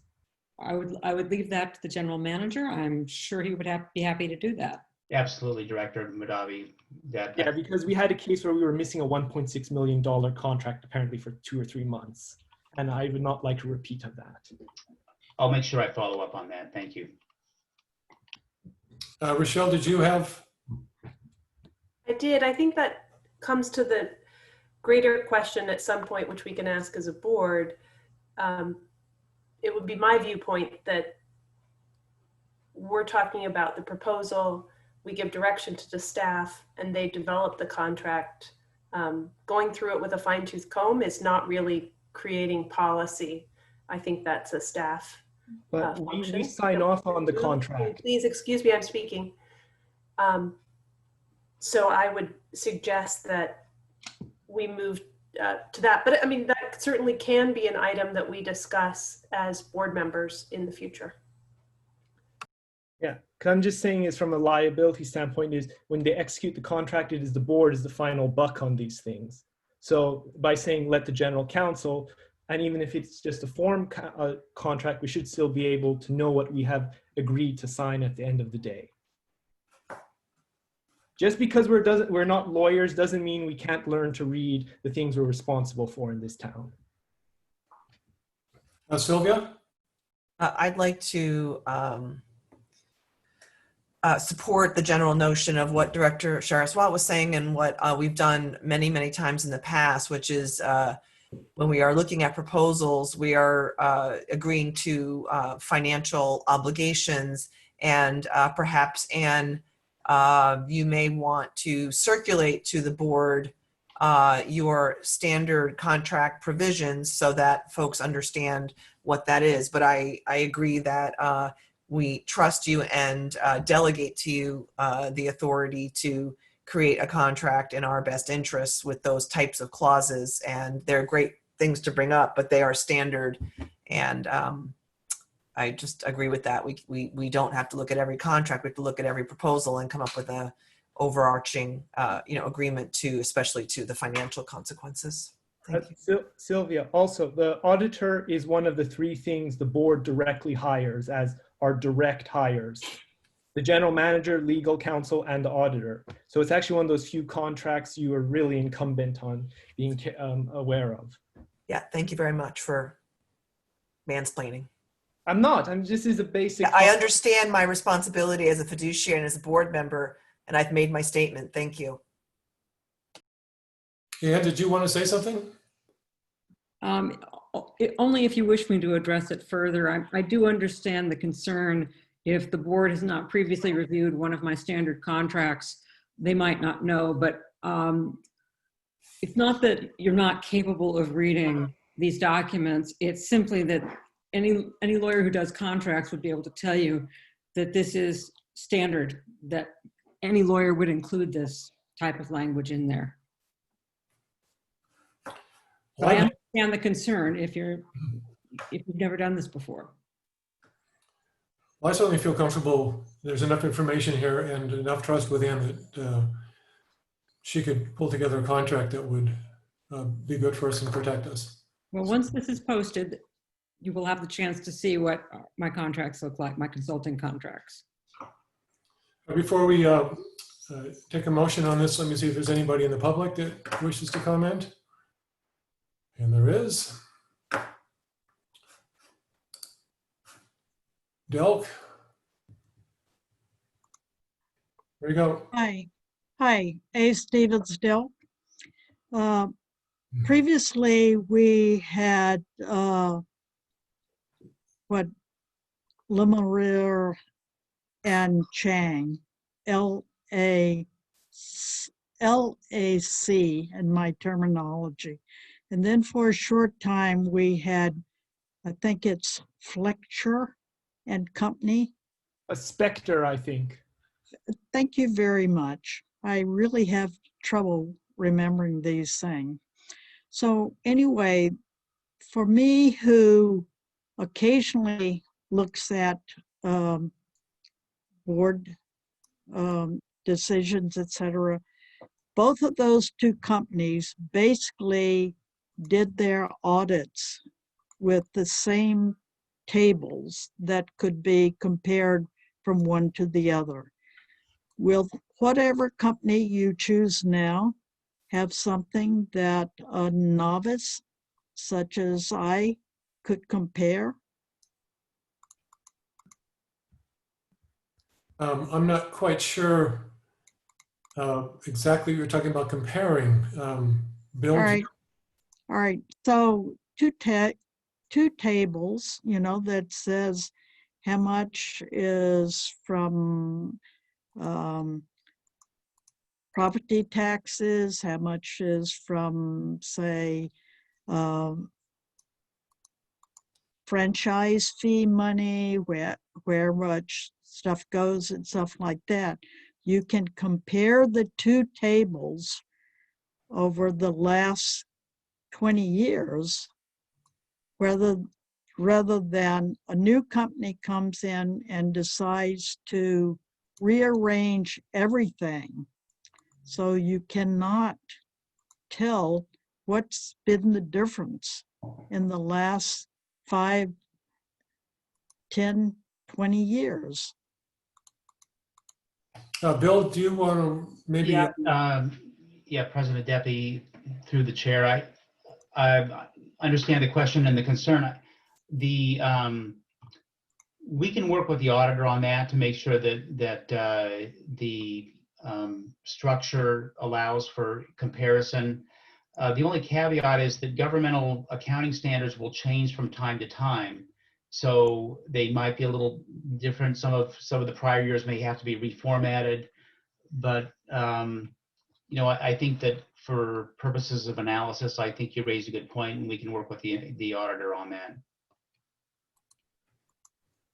Go back. Is that it? Comment? Bill, go ahead. Yeah. So that's great. I'm not saying that things have to be done exactly the same thing for 20 years, but there should at least be a footnote that says how this number may not correspond directly to some number 10 years ago because it is being dealt with, or whatever you call it, in a different way. Thank you. All right, thank you.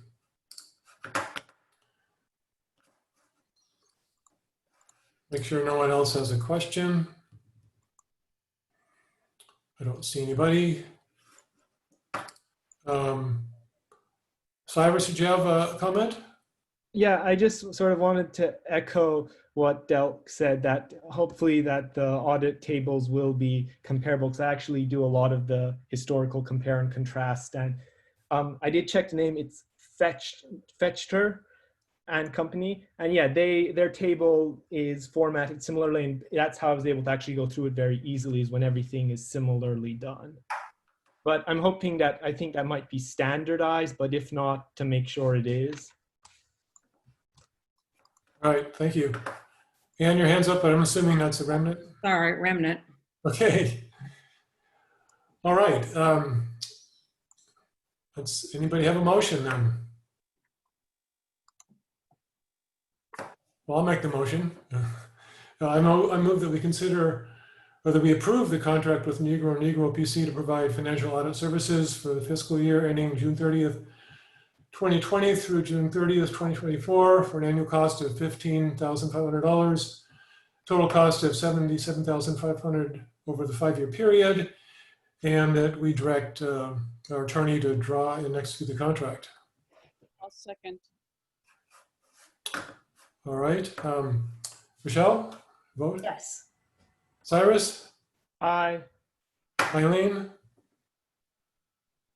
Eileen, I didn't hear. Yes. Okay, Sylvia? Yes. I vote yes. So it's 5-0. Thank you. And then this will be provided to the board as soon as it's executed and signed and posted? I'm assuming so. Yes. Okay. Great.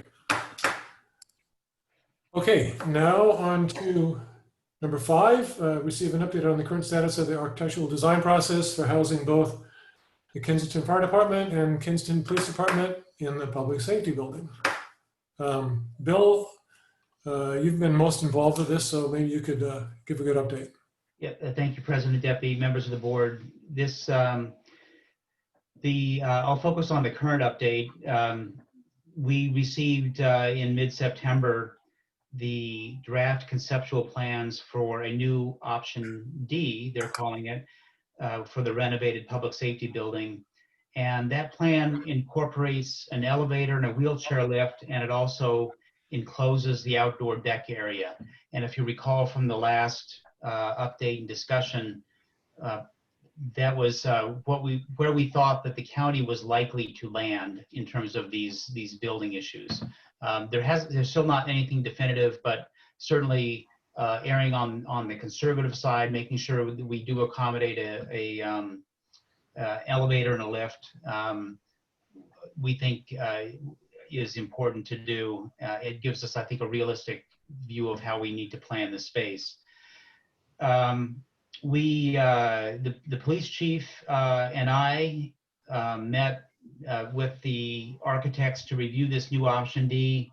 The police chief has had a number of comments that we wanted to discuss with them. I've listed those in the staff report. The chief may want to comment on some of those, but and in essence, we've put these issues into the hands of the architect to work with and see what they can accommodate, see what they can do.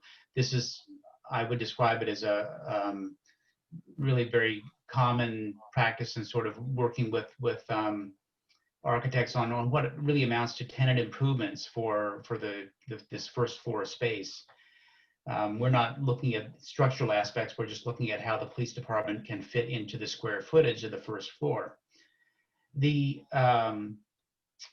So that those discussions are continuing. It's in their hands now. We expect to hear back from them on how and if they can accommodate. And by the way, I should add that the police chief was very good about indicating which of these items are fatal flaws or which could be lived with some lack of efficiency. And the architect was happy with that, and he gives some good direction on how they're going to work. Let's see. That is really it where we are with the architect. I have requested a schedule that would be helpful for planning purposes, just a rough schedule to indicate, how long it would take from approval of conceptual design to do the design development, and then construction drawings, and then the bidding, and then construction, or break ground, and then construction, so that you have some sort of planning horizon for all the various other issues that you need to take up with in terms of the building. So we haven't received that yet. And I've followed up a couple times to try to get that, because I think it would be important. I'm really hoping that you have that at least by your next meeting. As soon as I receive it, I will also get it out to you just by email.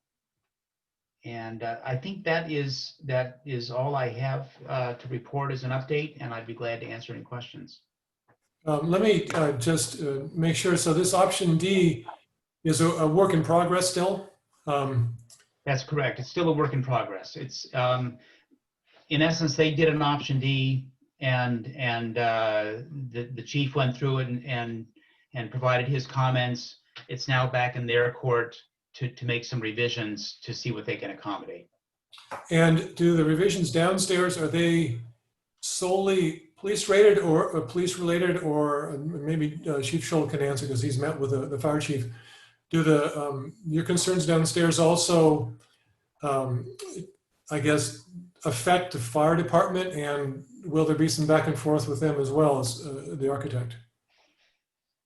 Well, I asked the police chief if he was willing to give us the room that we already have upstairs, and he wasn't willing to do that. Because if I got the room upstairs, we could probably make this work a lot easier. I think the short answer is we're really focused almost exclusively or exclusively on the first floor, although sure, we'll see what flexibility there might be. No, I'm just curious, does the first floor itself have fire department considerations, or is it really now just an isolated police department issue, what the configuration of the first floor? Are you talking about the first floor doesn't affect the fire department other than? Okay. Yeah, option D is basically a first floor police department with a Oh. second floor fire department. Okay, great. Is that, I think that's a fair statement, isn't it, Chief Schultz? Yes. Okay. And any idea when the architect is going to get back to you with at least the proposed changes? I'm trying to remember from my notes. I don't think we have a committed date. I can try to find that out and again let the board know as a follow-up. But you're also pushing to get this schedule, or at least some sort of a guesstimate of what it would be from approved conceptual design to breaking ground, essentially. That's right. And all I'm really looking for to provide to the board is a planning horizon. I'm not looking for date certains for your board meetings or anything like that. I'm basically trying to figure out over the next several years, which is what it will be, to do design, bid, build, and move in. I think that's a long horizon, but there are interim steps along the way that you're going to need to make, and it would be, I think, good to know approximately when those would occur.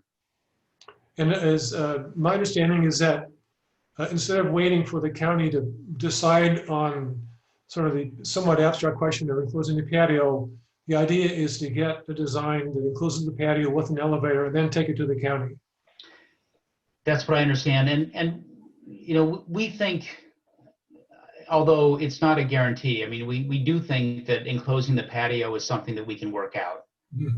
And that's, I don't have any inside knowledge of that, but it's intuitive, and I think the architect agrees with that. The elevator is a different issue. I mean, that's something where the county has said more or less you're probably going to need one, and since you're in essence an ADA lawsuit can come up even years after the fact, after something is built, and challenge construction. It would be, I think, very high risk to not include it, even if the county said maybe you don't need one. That wouldn't be enough to rely on. Right, right. And so the hope is to have a revised plan for maybe the next meeting or the first meeting in November, whatever it takes. I can try to get the schedule. I would say that based on the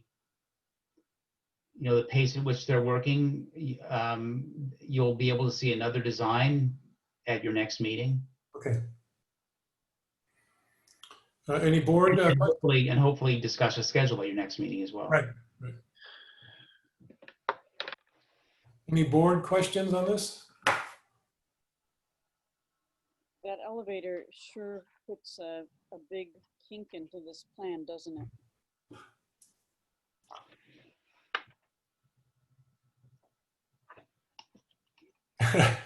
I'm not sure how to answer.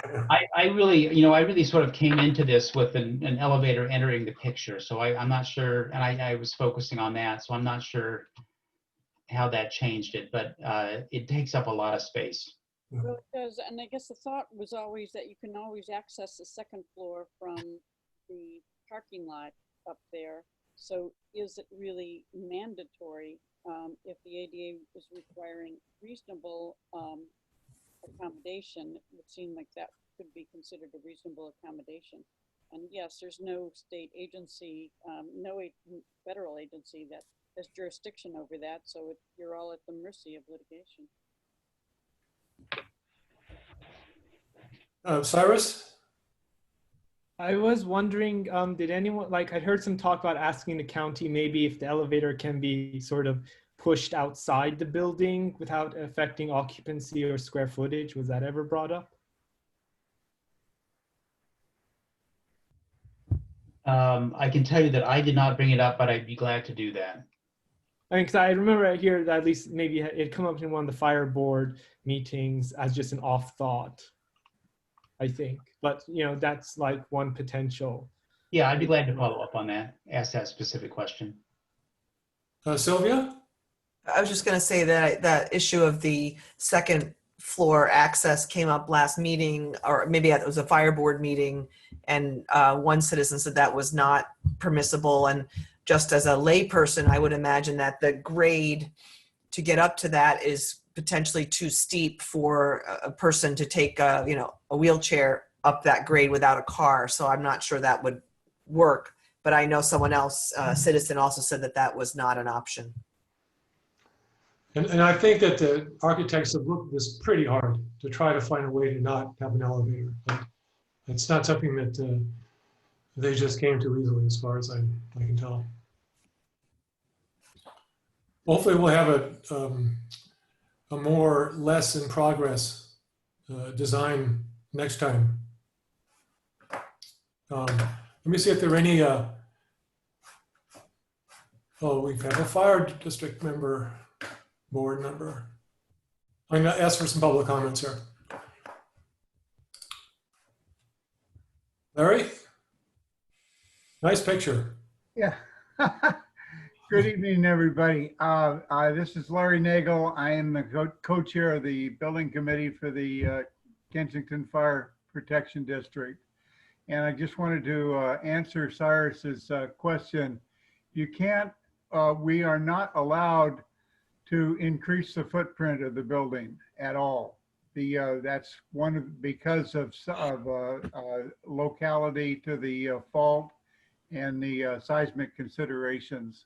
So moving an elevator outside is not an option. It has to be within the current footprint. Thank you. Okay, so it's counted as just part of the functional footprint, even though it's not occupancy footprint per se. Absolutely. Okay. Thank you, Larry. We got another person, Jim.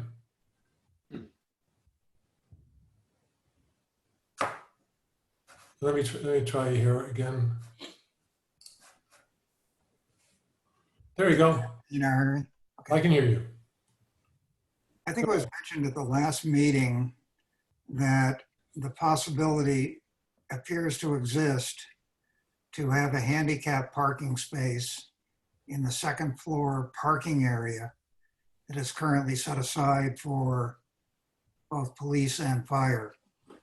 For those of you who haven't gone up there, there are probably spaces for 9 to 10 cars. 2 of those cars are located at the far end of that parking area and are usually used by the firefighters that are there. And I have a photograph which shows very clearly, and have actually walked up there and take a look at it, that those are very wide parking areas. And in fact, one of the cars that I have a photo of is parked facing coming back out. So one can obviously go up there, turn around, and come back out again and park there and probably set it up as a handicapped parking area. So it's not a question of, trying to bring a handicapped person up the side of that rather steep driveway. You would come up in the car, you would go in the back, you would park, and you would unload your handicapped person, and that person could enter in from the back. And if you were able to do that, and if that would work, that would obviously eliminate the space that's going to be required, but not just only this of the elevator, but not only the space, but as you can see, the price now is something like $520,000. And that $520,000 for that elevator goes back several years. And it looks like the way this elevator is being constructed, the equipment that's used to drive the elevator is probably being stored under that elevator, and that will probably add to that figure of $525,000. I just want to point out that this is not only is it costly, but it's taking up space. And if you can work something to put a handicapped person in the back, that would certainly take care of 2 big problems. All right, is that it, Jim? Yes. All right, thank you. Well, I'm sure, Bill, you can, Michelle, you have a comment? I do.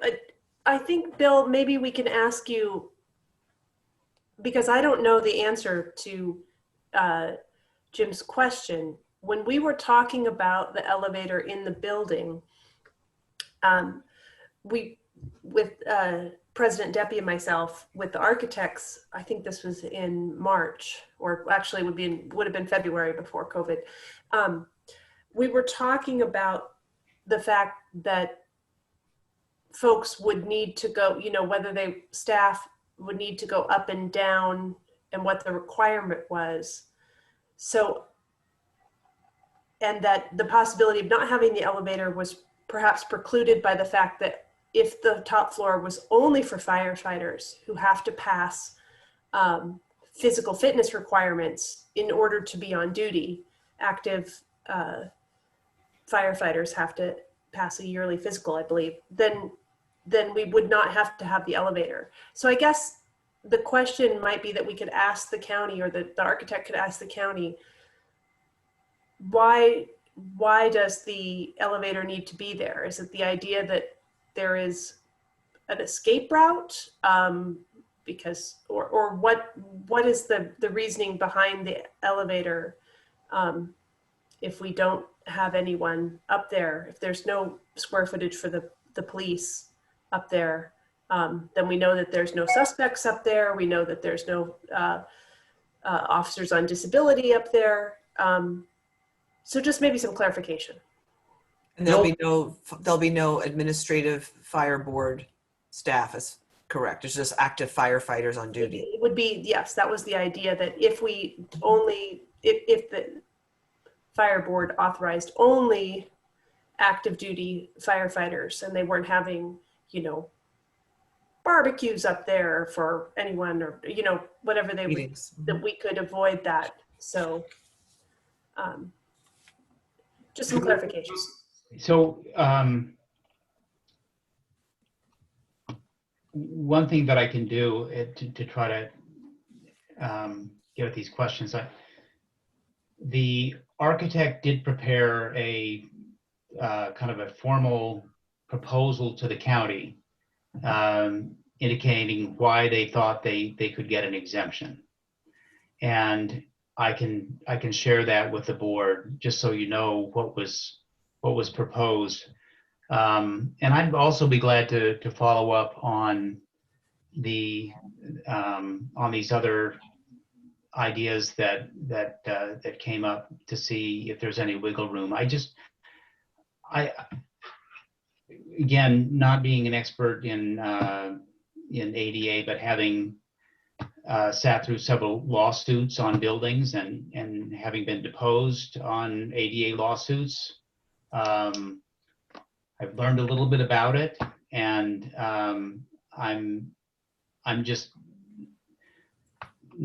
not optimistic when the county says you probably need one. My guess is you're probably going to be defending that exemption some number of years down the line. There are people who do ADA lawsuits as a career, and I'm not saying that it's a bad career. It's ADA is an important piece of legislation, but the rules are very tight. All right. Larry, did you have something else to add? I don't know, your hand's still up. Yes, I did. I'd just like to address the question about a handicapped parking space sufficing. The ADA law is pretty clear in that it requires handicapped access for a person without requiring them to have an automobile to go, or a crane to be lifted up on the second floor, or in other words, they have to be able to come to the firehouse in their wheelchair and be able to get into the building. And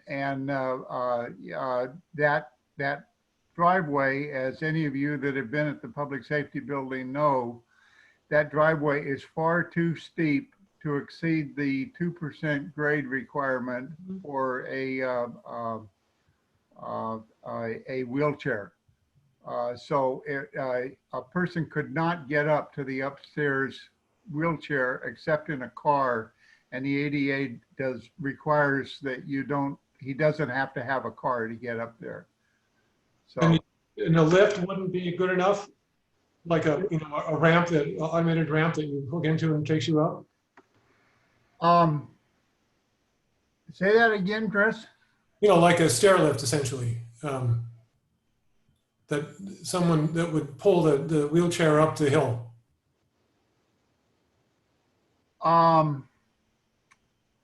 I've never heard of that. That might work. I don't know how the person would do that on their own. Right. But